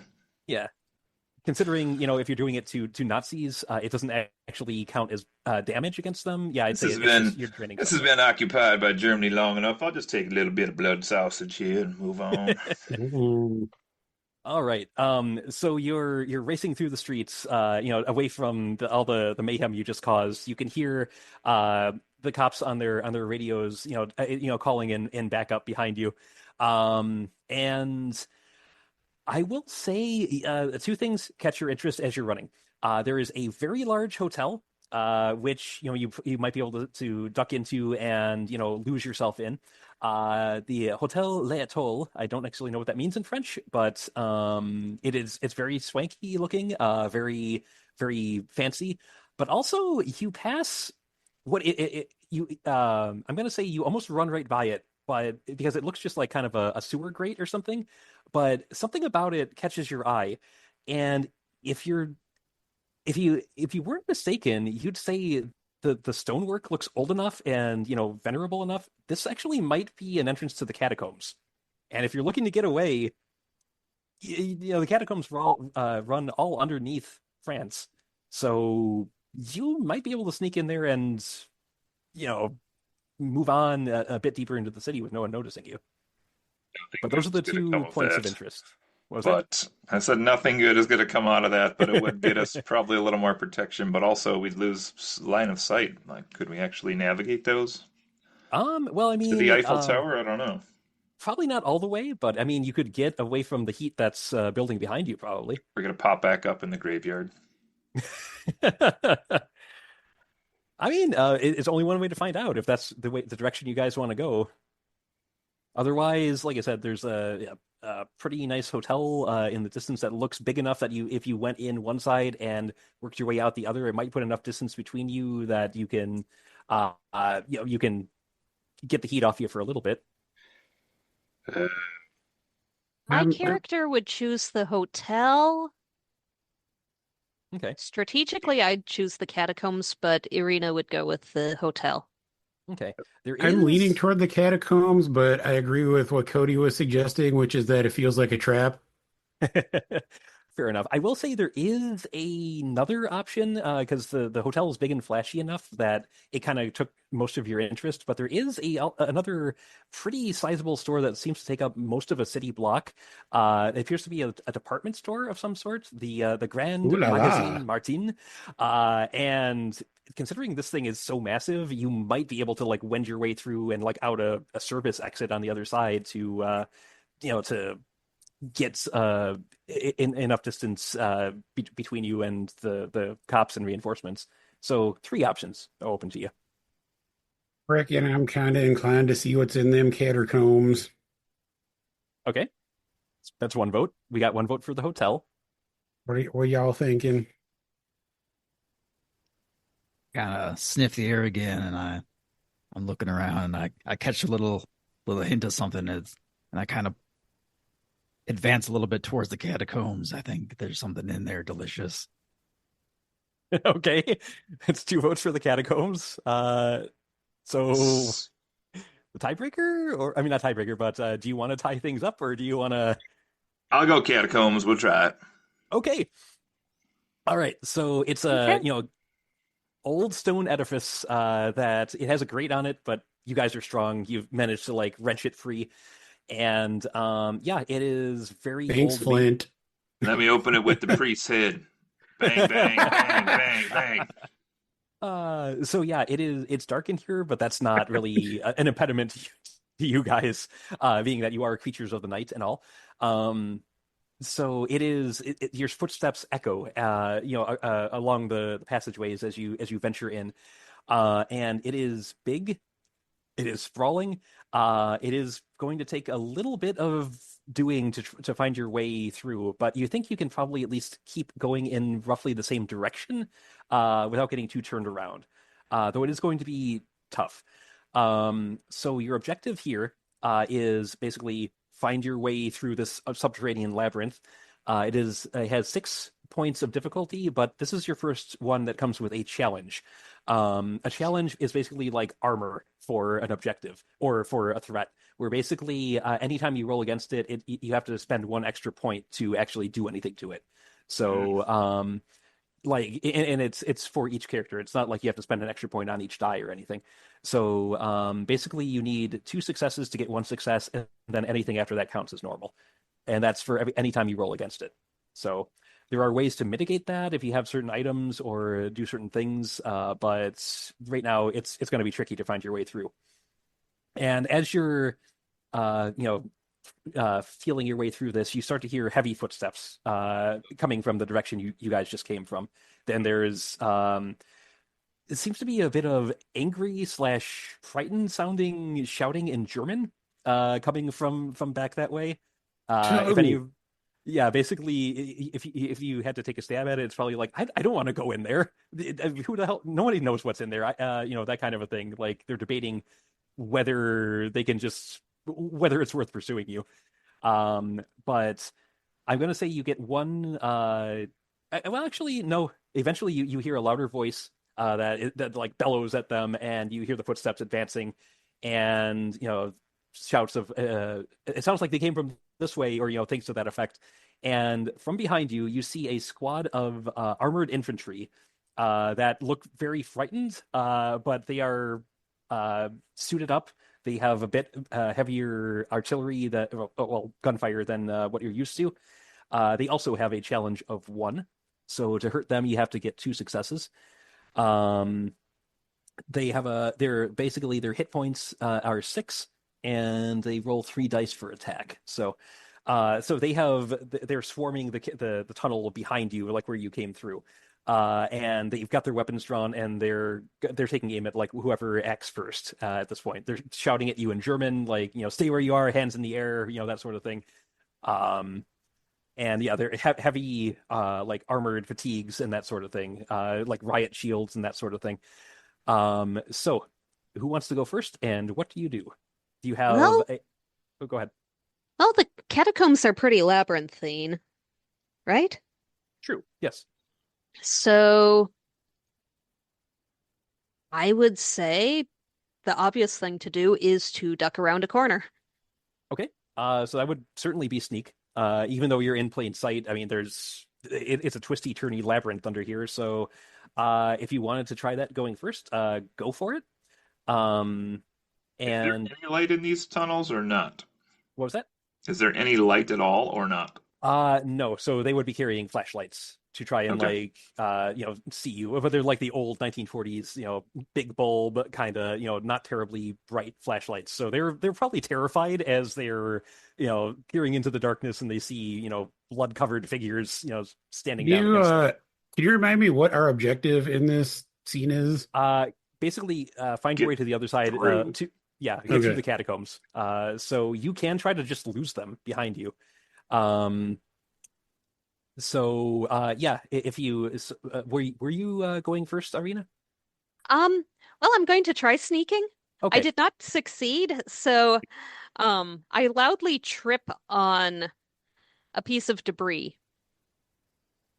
Okay. All right. So they, like I said, they were going to take a shot at whoever moved first. So they got 2 successes, Mm, which is not good. Did you no. have any blood, enough to heal at all? I have +1 blood at this point. Oh, oh, I'm sorry. All right. So you take, let's see, how does it work when there's 2 wounds? Do you roll twice, or is it you roll one and you take both? 1 second here. Injuries. Ta-da. How banged up are you, Iryna? 2 injuries so far. It's about to be 2 more. Oh gosh. Mark both boxes. Okay, so roll a d6. Tell me what number you get, and we'll figure out where to assign the second injury 2. to. Okay, and is that one you had already? No, so my suit is torn. Okay, and I think the way it says, if you have space in that column to take the second one, you take the second one down as well. Okay, So, so that is abdominal puncture. Can't use a plus dice. ooh, okay. So you can still use your equipment, you can still use your abilities, but any of the like special conditions, those don't apply until you heal yourself for that. So yeah, you're not looking in great shape right now. Okay, so yeah, you saw your comrade just try to duck around a corner and trip over like a uneven Bone. bone, yeah, cobblestone, what have you, and go down and take a pretty nasty rake of gunfire across the back. So that leaves whoever wants to go next. I have a question. Yes. So if it says plus plus versus a specific thing, does that mean 2 extra dice? Yes. Or okay. Yep. I do have an ability that adds a plus plus versus metal, which it sounds like these gentlemen are equipped with. Oh yes, yeah, most certainly the riot shields, if nothing else. Hmm. Ooh, yeah, that could be useful. So you would get the versus metal, you get 2 extra dice, and plus the extra die you get for using the ability in the first place. So if you did that, that would be 3 extra dice to what you're rolling. Okay. Would that be so my acid spit, would that go under shoot or what I stat would think the it's at range, so I would say yeah, I would say shoot would be the best option.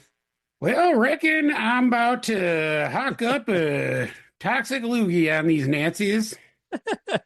Try to get some vengeance for Lady Iryna. All right, so 3 plus 3 then. So I'm rolling 6. Nice. Okay. See how this goes. And keep in mind actually, yeah, let me know what you get and we'll go from there. Well, let me tell you, I reckon I got 1, 2, 3, 4, 5 successes total, two of which are sixes. Nice. Okay. So two and you had how many total successes?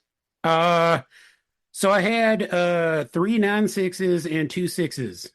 So Okay, so 5 that's total, but five. 2 are sixes. So 5, 6, 7 technically.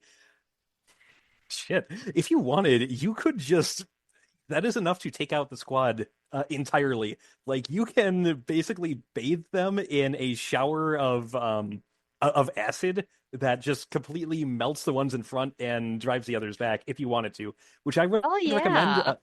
Which I would recommend because they rolled 3 successes Well, on their attack. So if you kill them, they can't attack.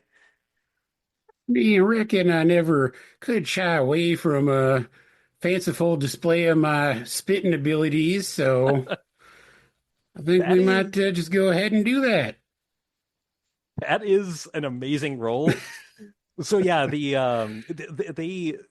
armored troopers, they're like, oh, okay, maybe they're not so tough. That one just fell down, so they've got their guns at the ready. They trained them on you because they see you're doing something, and you just they cover them in this gelatinous mass of acid. Screams go up that need no translation from German as the front ones start melting into like a puddle of goo, and the handful behind them just lose their absolute shit and run out back the way they came. You're safe for Ooh, now. and actually, I did roll a 1, so I get the blood back that I just spent. Nice, nice. That was roll of the game so far. That was pretty good. Um, yeah. So yeah, you've got a horrible bubbling mass of liquefied Nazi behind you. The threat is gone for now. Depending on how long it takes you to get through the tunnels, there might be reinforcements. We will see. So that does leave for this round two people who haven't gone yet. So no one is actively pursuing you at the moment. You can try, I would say, search rolls, sneak rolls would probably be the best options. If you're trying to like if you say you find like a grate in the wall and you're trying to like wrench it open, that would probably be like a fix roll. But I'd say sneak and search would probably be your go-tos for getting your way through the labyrinth right now, unless you come up with a better option. More like a break roll to me. I'm gonna. I don't know. I don't know how this works with the dice, or if this is separate or what. But can I donate blood to Iryna?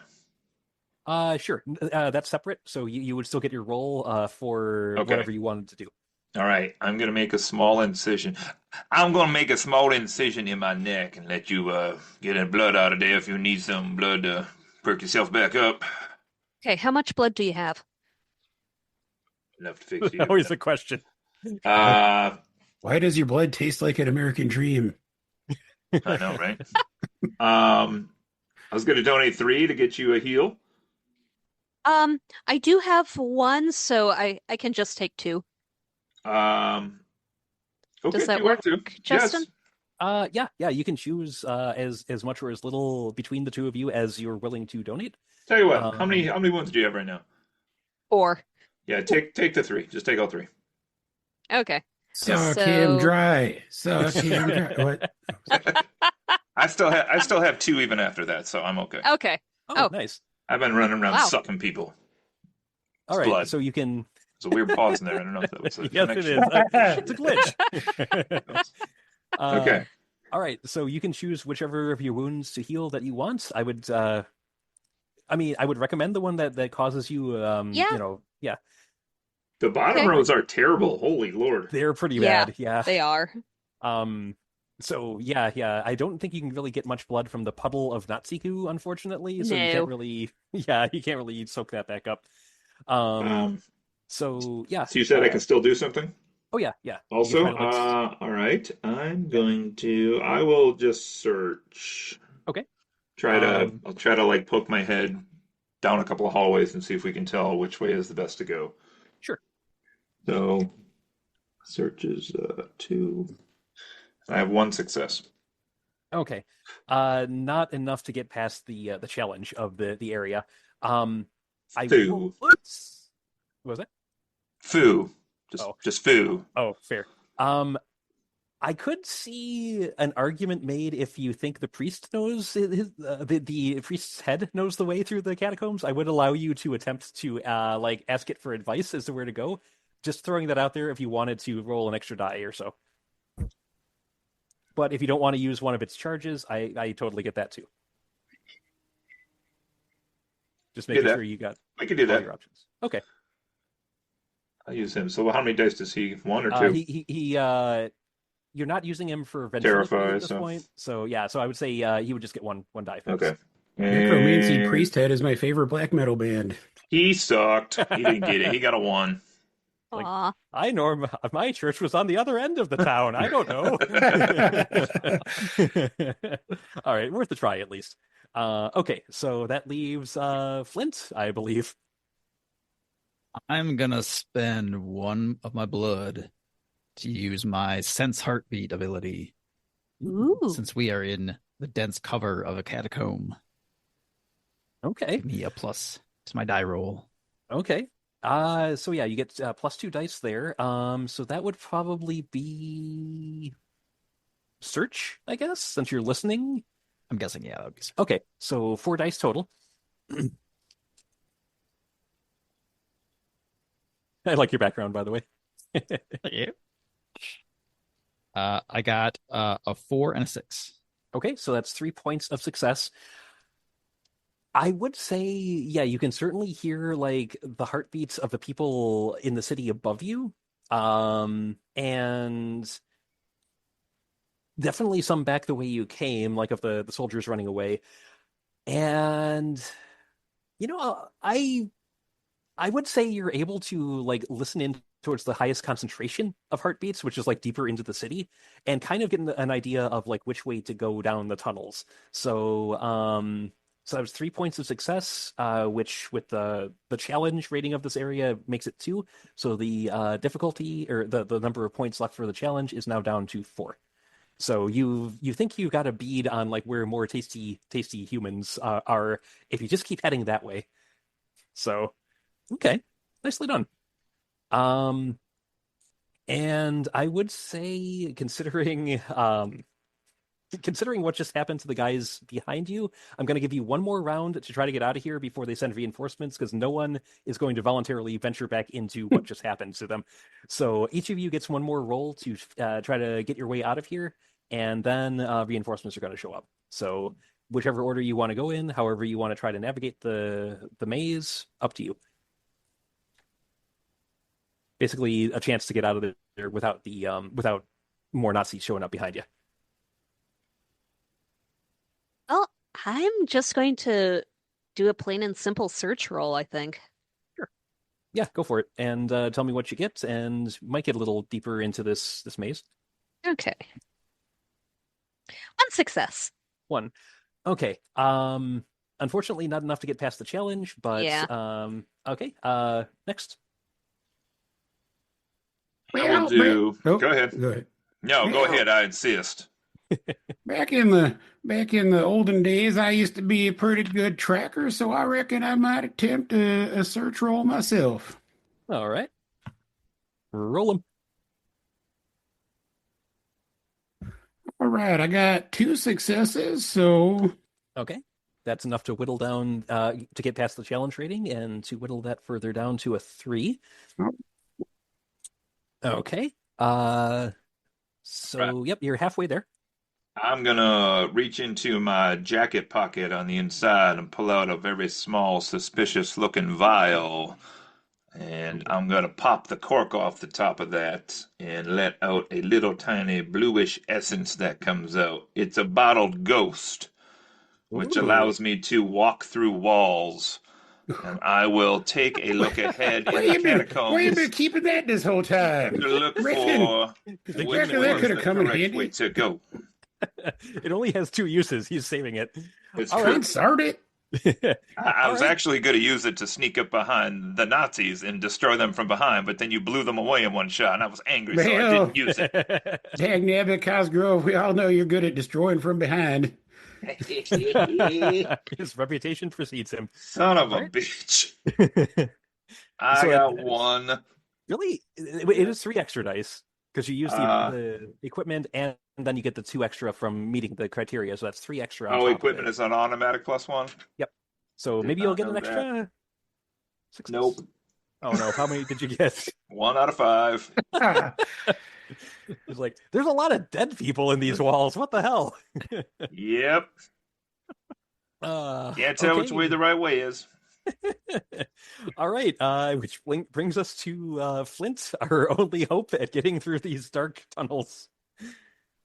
But you're used to caves, so I suppose maybe I should just use another sense heartbeat ability here. I got Sure. some more blood, so I'll spend All right. one more of those. okay. Yep, and it certainly is through dense cover or dense obstructions, whatever it said. So yeah, go for it. 4, 5, and a 6. Nice. Okay, so that is 4 successes, which is enough to meet the 3 you need plus the challenge rating. So your ears twitch as you're listening and following the tasty sounds of human heartbeats, and you don't understand why your companions are having such a hard time finding their way through. It's like they're right over here, so you wend your way through a whole bunch of tunnels, past areas that have collapsed, and gates that you're able to get open pretty easily. Soon enough you see moonlight coming through an opening, and it does seem like you found stairs back up into another part of the city, and it is not the graveyard. So congratulations, you have made it through the catacombs. Okay, which brings us to section 2. So you've successfully completed the outer ring of Paris. Woo! So sector 2. Let's see, where do I want to have you pop out?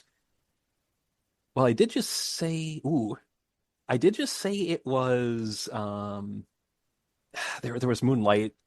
I could have had you pop up on in the metro station underground, but I said there was moonlight, so I'll stick with that. Um, let's see, what would be most fun for you guys to run into at this point?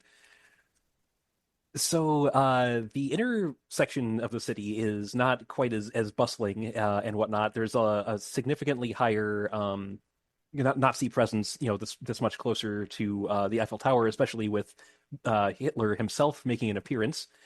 And I would say you end up coming out in an alleyway, and it appears like the closest. You can see the moon through between the buildings up above, and the closest building to you that actually has an entrance looks like it's kind of an expensive looking garage.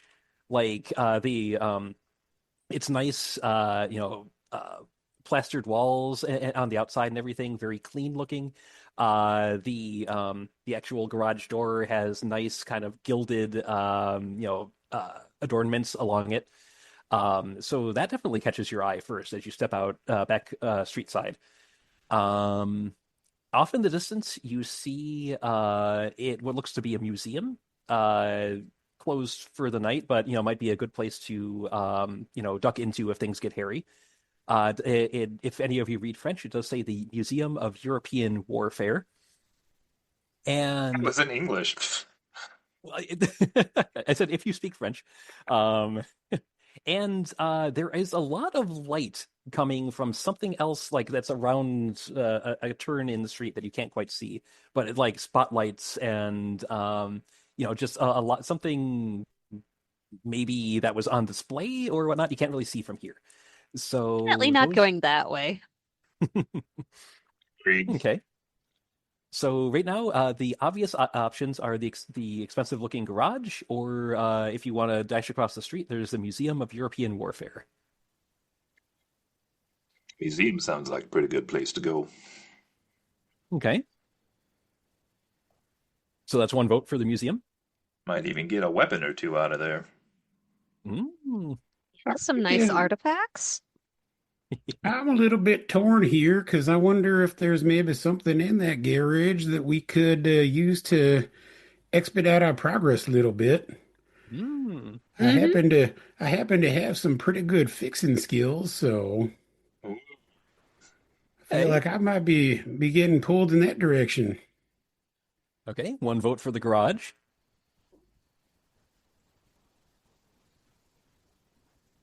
I also vote for the garage. Flint's always Flint. intrigued by human inventions. Um,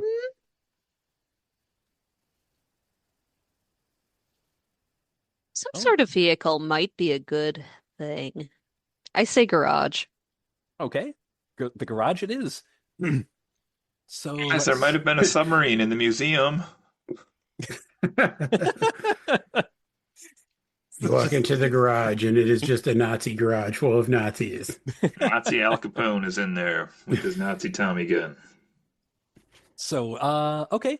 Just reading the little description here. So, it's a good thing you decided quickly, because you do hear sirens kind of approaching from the distance, and you see lights from some sort of patrol vehicle that are flashing the standard red and blue, which I think is still the colors they use in France. And so you duck into the garage, you grab the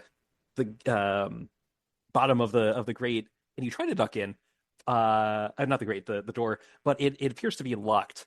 You can try to you can try to like pick the lock. You can try to bust your way in. You can try to like scale the walls and go in through like maybe somewhere on the roof. But right now you are in an alleyway with some sort of patrol car approaching.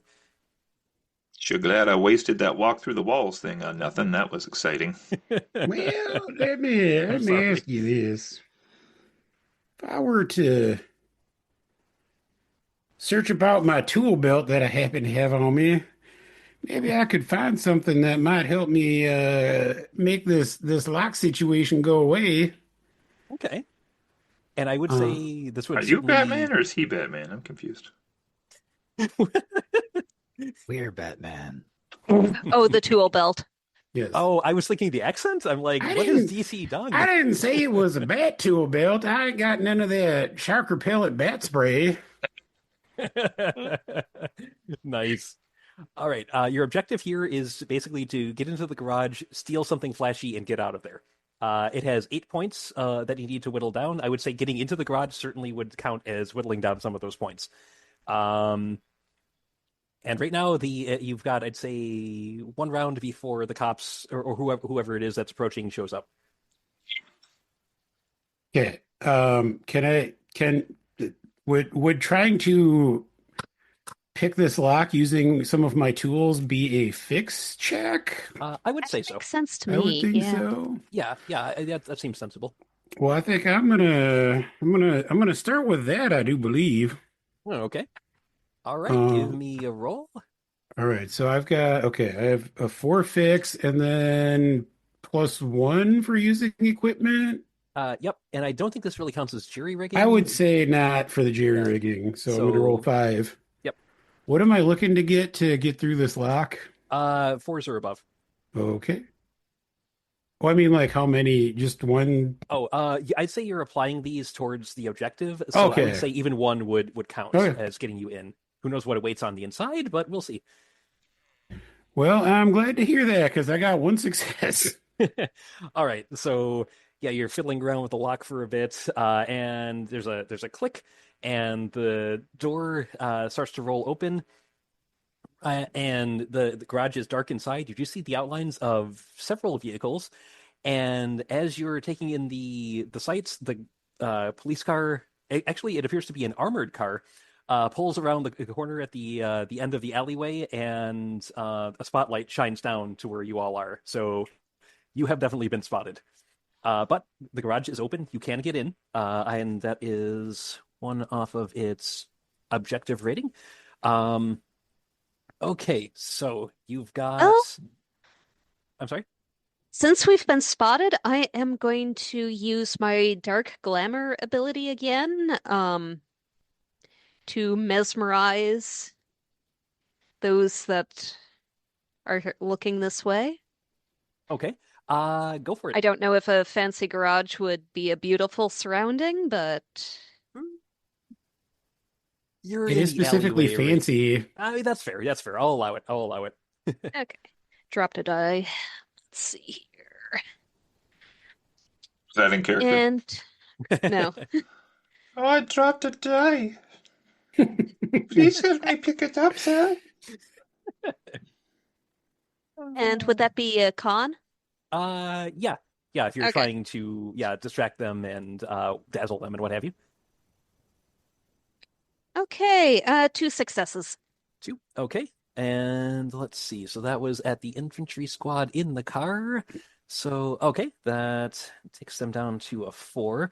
So yeah, they shine the spotlight over at you, and you're silhouetted or you're very clearly picked out in the alleyway. You do your dark glamour to basically like dazzle them right back, and there's some confused shouting from within the car.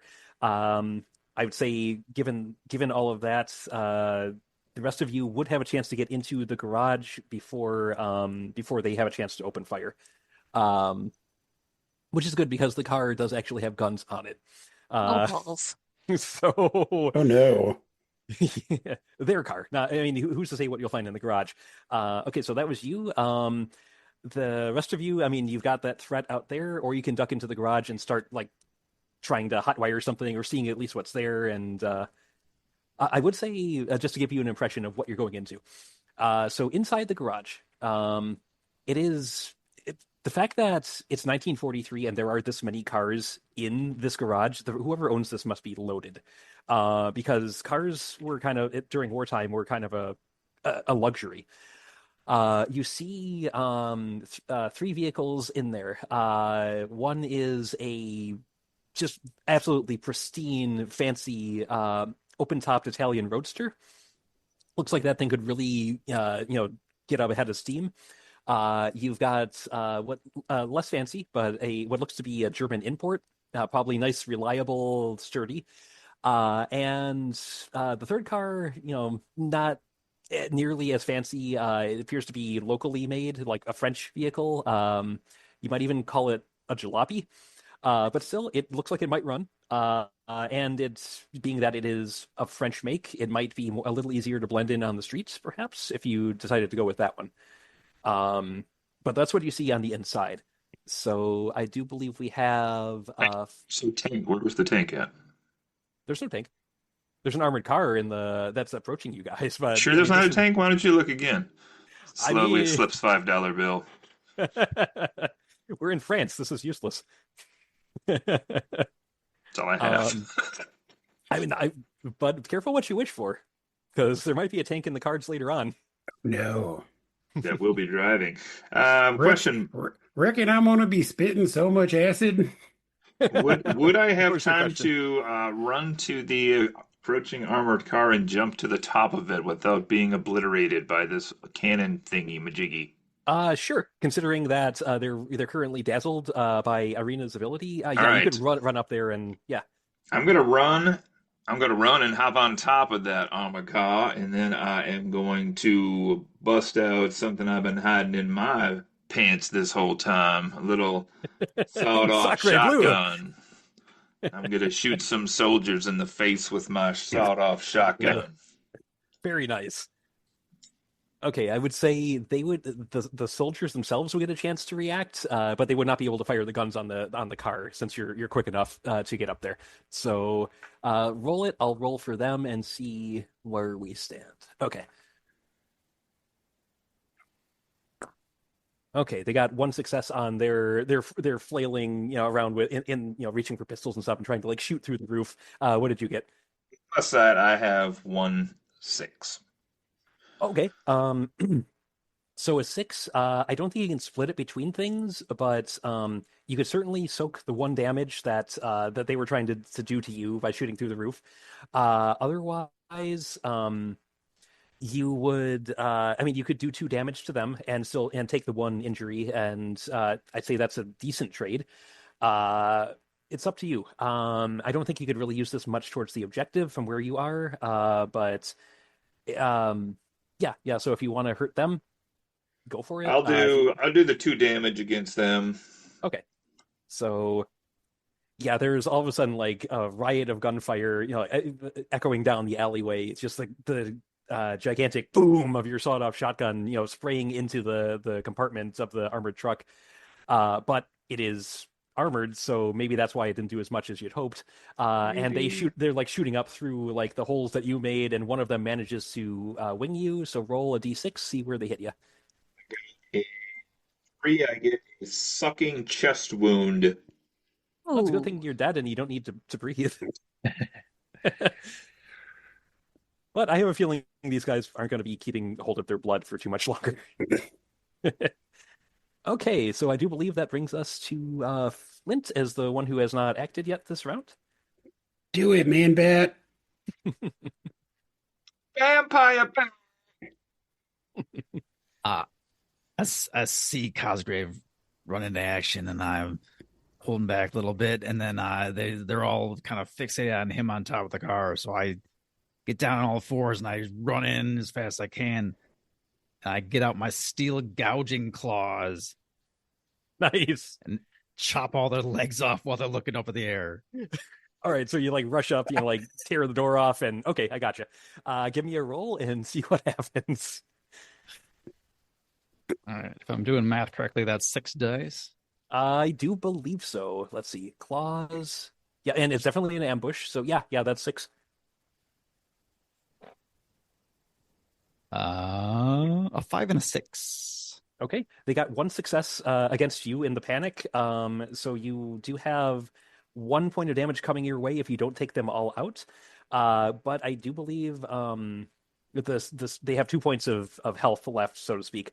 So you could use the 6 for that and like get some blood with the 4, or you could. It's up to you how you want to divvy this up. Because if you kill them, they can't hurt you. So They have 2 left. yes. Okay, so yeah, I'll use 2 for the damage and 1 to get some blood. Okay, sounds good. So they are, damn, they are down. Oh, 1 second, I need to clear my throat. Okay, yeah, they are down. But as you were jumping into the car and like wreaking havoc on them, you heard one of them on the radio to someone. You killed him as he was getting some sort of message off. So right now, nothing is immediately coming at you. The armored car is covered in gore at this point. And yeah, you still have the garage. You could, I guess, take the armored car if you'd prefer, or you can like get something fancier from the from the garage. I hadn't anticipated this.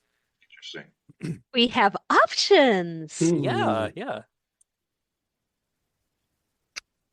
Well, I mean, I guess the question is, do we want to try to blend in, or do we just want either something fast or something that'll, give us some brute force? I don't think we're going to blend in too well with this, wholly armored car covered in blood. That's a fair point. It's true. There is the jalopy that might,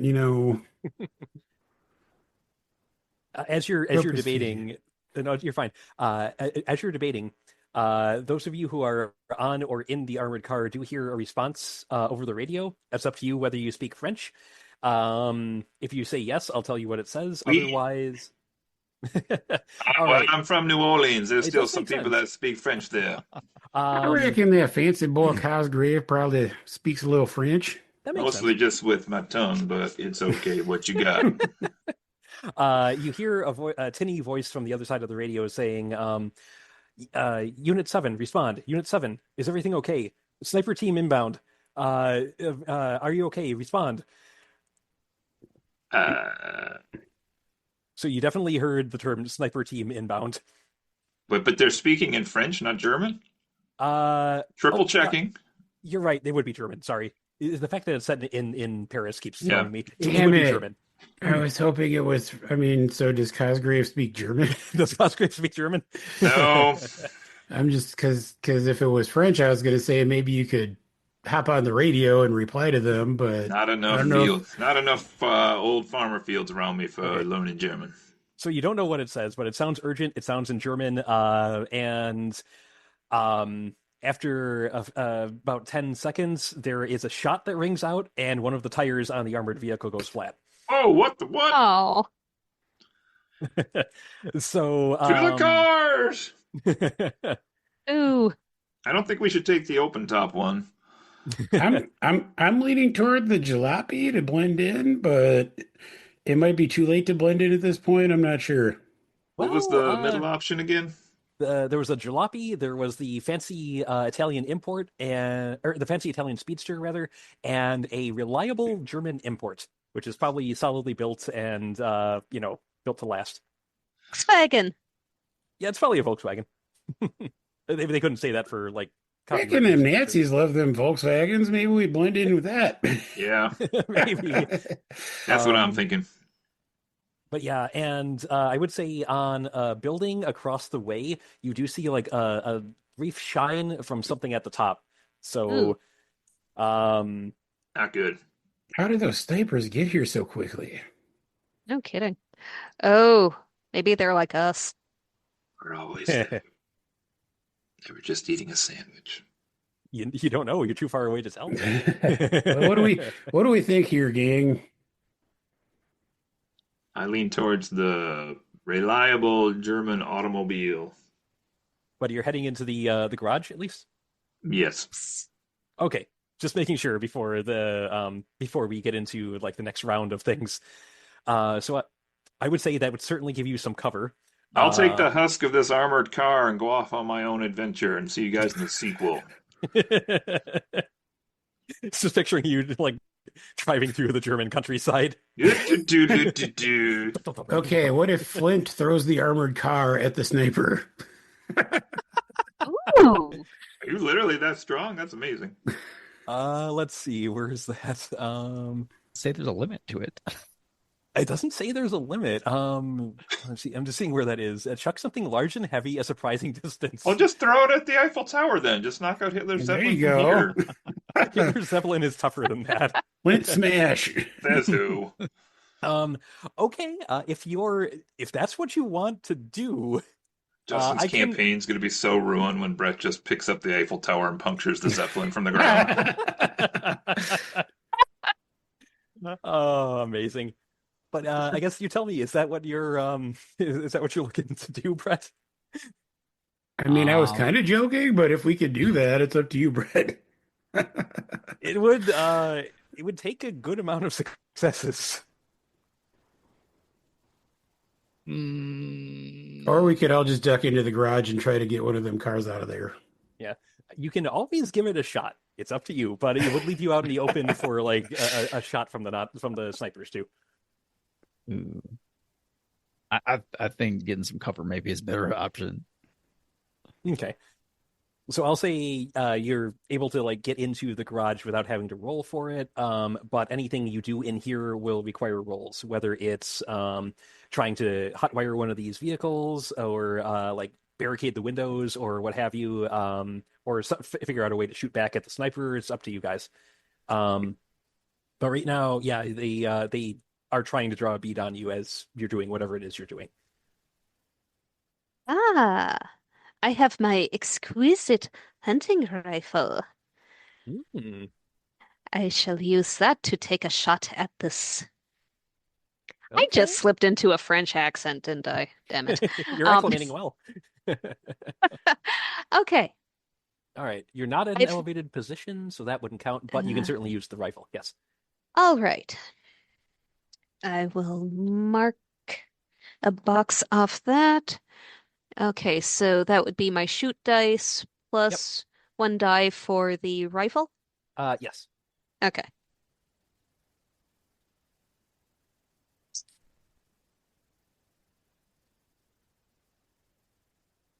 Two successes. Okay. They also rolled 2 successes on their end, so I'm going to say with you being in the building, you have some cover, so that would make it harder for them to hit you. So one of them would go away, so they have 1 success at firing back at you. You can use one of them to like say you've situated yourself to where you're behind something that blocks their shot, and then still fire, still hit with the other one if you want to, or Yeah, that's what I'll do. okay. There's some boxes I'm able to take cover behind, and Okay. yeah, so Okay. So yeah, there's box might be in slivers at this point, but yeah, so you it takes the hit, and so does the sniper. yeah, so there's I'll say you shoot first. So yeah, you position yourself to where you got a sight out the window where you think they were shooting from. You take aim, you shoot, the glass shatters outward, and you see the shot, the shot flies off into the night. You see another, well, you don't see the shot, but the box you're hiding behind just splinters as a return fire comes in your direction. Not clear if you hurt the snipers on the other side or not, but you're definitely shooting in the right direction. So yeah, you're occupying them for right now. Let's see. So trying to figure out who's still needs to go. So got you who went, and I think you're the only one who went this round, yeah? Yes. Okay, gotcha. So the rest of you, who wants to go next? Well, reckon while she's got them there snappers occupied, I might just mosey on over to that fine German automobile and try to get it running. All right. So let us see if there's any description of it. One moment. Spencer looking garage.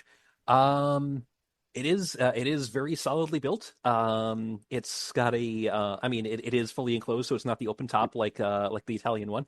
Yeah, it doesn't look like it necessarily is the best for speed, but you know, it's tough from the look of it. Um, so is this the one you wanted to try and hotwire? What do you boys think? I think so. I reckon it's a good choice. All right. What I'm debating though is whether I want to bring my tool belt out for this or just rely on my standard fixed stat of 4. Hmm. I feel like I might need that tool belt further down the line And you find that tank. when we found that there tank. Zeppelin. So do I just need one success to get this going, or what would I I'm gonna need? say you need a few, just Uh, because it's I mean, it's German made, so it's solid. It's going to take a while to like get at the into the steering column. And of course things are probably wired up differently than they would be in an American vehicle. So I would say to get it running, I mean it's all part of the objective of stealing something and getting out of there. I'd say yeah. you'd need 3 successes to get it up Oof. and running. Which I mean they can be cumulative. They don't need to be all on the same turn. Well, I'm gonna just roll these 4 and see how it goes. Okay. Well, I got one success. Well, that's better than 0. I have So, all a I right. have a random question. Yes. I feel like it shouldn't, but it doesn't really specify for my corpse eater ability. Yeah. It says after you roll your dice pool, before you discard dice, gain 1 blood if you rolled any ones. Does that still apply if there are no like people around for me to feed off of? I would say there has to be something there for you to eat. Yeah. I mean, I Yeah. feel like it shouldn't apply, but it doesn't really specify. Bring That some is motor true. oil. Just Because the I blood just of the rolled earth. 2 1s. So. Oh, yeah. Now, if you had tried to like hotwire or like jury rig the armored car, there's plenty of corpses in there. But No, that's yeah, true. you'd also be under Boo.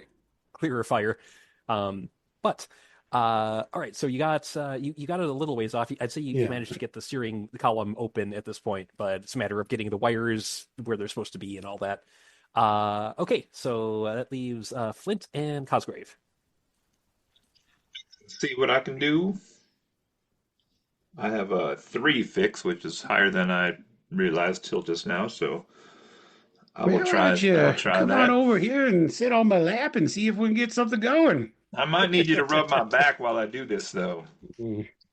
Every time I talk to you, I get a Western accent instead of a Cajun Well, accent. reckon maybe we can eat some pudding together later. Oh, oh, 1 success. Okay. That's right. All right. So yeah, it's down to 5. So one more to get to get the car up and running, and then 4 more to actually get the heck out of there and to some semblance of safety. 4 more. Okay. 4 more, dear God. My Yeah, God. I mean, I don't think they anticipated you to deal with the armored car as quickly as you did. All right, Flint, what are you doing? I really don't have any skills in fixing. I'm really more breaking. So I'm gonna Well, spend come one. over here and sit on my lap and see if you can't break something off.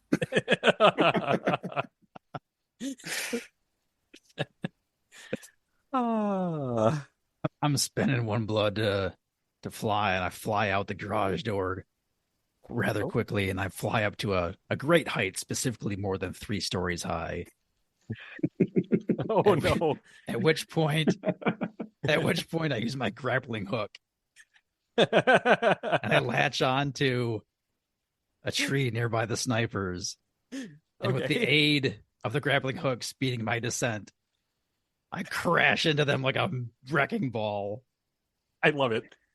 I love it. And that is perfectly what encapsulating what this game is all about. So let's see. So +2 for the 3 or more stories, +1 for the grappling hook, +1 for flying.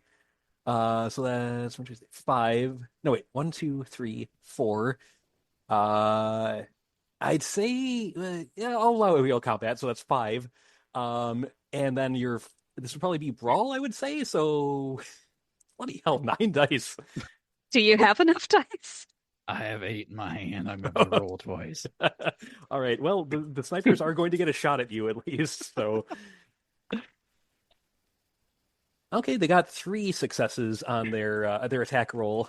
It's possibly not accustomed to your blinding speed, so you do have 3 points of damage winging your way if you're not careful. I've got 3 successes and 2 sixes on top of that. Okay. So they have a threat rating of 3, but they have 2 challenge, so it's like 2 armor basically, and then 3 hit points after that. So that would be enough to take them out, I think. Holy crap. Yeah, and if you take them out, you don't have to worry about the bullet they're shooting your way because you murder the hell out of them. So how many total was it? Because you need 5 to take care of them. So you had I've got 7 points of 7 something to use. So okay. So and 2 of them were 6s? Correct. Okay. So so you could, I mean, yeah, you could murder them with 5 and get blood with the rest. And if you use one of the 6s for your ravenous ability, that would get you an extra point too. So, I mean, that seems like the most economical way to do that. Yes, I like that. Holy crap! So the rest of you just hear a screech as as Flint like throws himself out of the building, and in the distance you hear panicked, absolutely terrified screaming that is cut abruptly short. A shot rings out in the night, but after that, it's quiet outside. I would say the siren of the armored car is still going though, so not quite quiet, but so holy crap, well done. Character at the end, boy. Yeah. So I would say that gives you like at least half a round before reinforcements show up, drawn by the sound of the siren. So that gives 2 of you a chance to act against the to like fix the car and get out of here.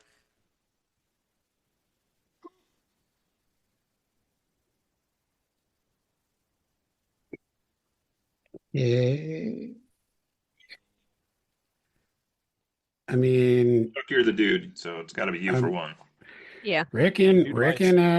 So we need 1 more to fix the car, but then 4 more to get out.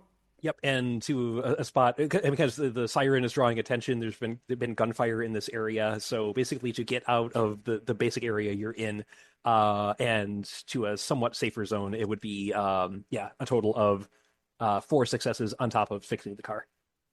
What are we using to get away? Sneak? It could be sneak. Actually, yeah, that seems like the best option, unless complications present themselves that make more sense. Don't you say that. All right. So am I rolling for fix now? Yes. Now fix reckon you are. But I mean, you can think outside the box for the other stuff. Like you can shoot out streetlights to like make it dark in the area or something, or that sort of stuff to also hide your activities a bit. So True. Be creative. But yes, go ahead with the fix roll. I got 2 4s and a 6. Nice. Okay, so that's a total of 4 points. So yeah, you get this thing up and running, and you even get the steering column back on there, and you think this so it said there was 4 points? Yep. Okay. So yeah, it's not quite purring like the Italian import would be, but it seems like it's it rumbles to life. And you now have, this doesn't take up like a loot slot or anything. You now have a reliable German import that is on a page I am not on. So you can use this to obviously like move around and stuff. It has 2 uses if you're using it in like combat or for anything specific other than just like moving from point A to point B. It counts as an item, but it's an item you ride around in. So like I said, 2 uses, and it is especially good at tight turns. So you get ++ for any maneuvers you're doing with tight turns. So yeah, it is purred to life. The headlights illuminate the rest of the garage, and at this point, you only need like 1. Oops, I wrote that down wrong. Yeah, the objective is almost complete. So I imagine well, you need to get Flint back, that's for sure, or he can like maybe fly along with you guys. But are the rest of you piling into the vehicle then, or? I will figure out how to get the door open, the Okay, garage door. gotcha. So yeah, that one that's nice and sensible for the last part of this. So that would probably be you can try to smash through it with any means at your disposal, including the car if you want. You can try to fix it to like pick the lock. Options are up to you. Let's see. Uh, You can try to destroy the lock itself without busting through the door. It's yeah, you got options. I'll try fixing. Okay. One success. Yay. Okay, that's all it Woo! took. Garage door rolls open, and yeah, the streets of Paris are spread out before you. You actually see. Let's see. So you were in the trying to get a basic map in my head. So yeah, the garage door itself opens in the direction of the museum you saw before. So that is like front and center of your in your view. But if I imagine you're pulling out onto the streets. So you see to the Sharp right. turn, I might add. Well, careful. If you start using those, then you use up durability on the vehicle. Oh, Yeah, it counts as an item. But if you're just like using it to move around, yeah, never it's mind fine. then. Yep. Never mind then. We go straight into the museum. Well, you also see the bright lights off down around the corner. No. You see, well, I'm just telling you what it is. We You don't have want to go by there. those, Justin. Okay, fine. Something bad is there, and you know it. What is there? Something bad. Oh, of course. I mean, it's Nazi-infested Paris. Of course, something bad is there. Okay, if you're not at all interested in looking at what is behind you, then I guess you turn the other way. And you see Very widely. Okay, so that is we are off in the distance. You see what looks like it's there's some lights, but it looks like it's mostly shut down for the night. What appears to be, judging by the Ferris wheel you can see in the distance, there appears to be like some sort of a theme park or like amusement park of some sort. That's like kind of off a ways. You could probably get there, but you might draw some attention if you try to go straight there. There is another museum. You seem to be kind of like in an artsy area of town. God, what have we done? Well, that's right. You don't read German. But it's a very kind of like hastily painted sign that looks like it was just sort of thrown together like a banner over the top, and it looks like whatever the exhibit is there is not. It might be kind of a terrible thing, like atrocities or something. It's hard to tell, but it looks like it's not an official exhibit. And next to that is what appears to be a concert hall. And if you listen closely, you can actually hear a little bit of music kind of emanating out onto the streets from there. But those are kind of your options right now. The probably the closest in the direction of the Eiffel Tower would be that amusement park, but like I said, it's a ways off. The next closest would be well, obviously the first museum you saw, the one of European warfare. The other museum with the hastily scrawled banner across it, and the concert hall would be the closest after that.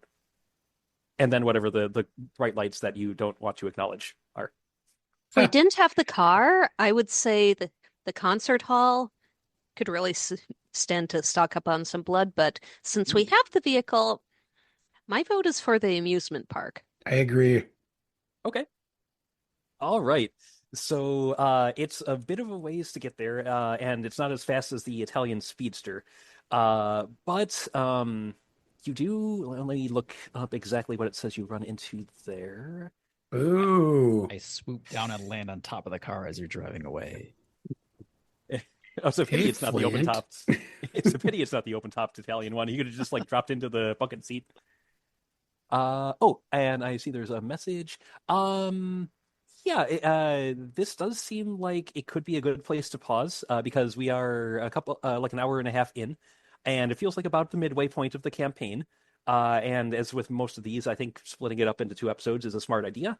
So, the horrors of the amusement park can wait until next time. We're gonna call it here and pick up. Whores? You never. I mean, it is Old France. French whore? I remember that show. I remember that skit too. But yeah, I hope you've enjoyed French the introduction whore.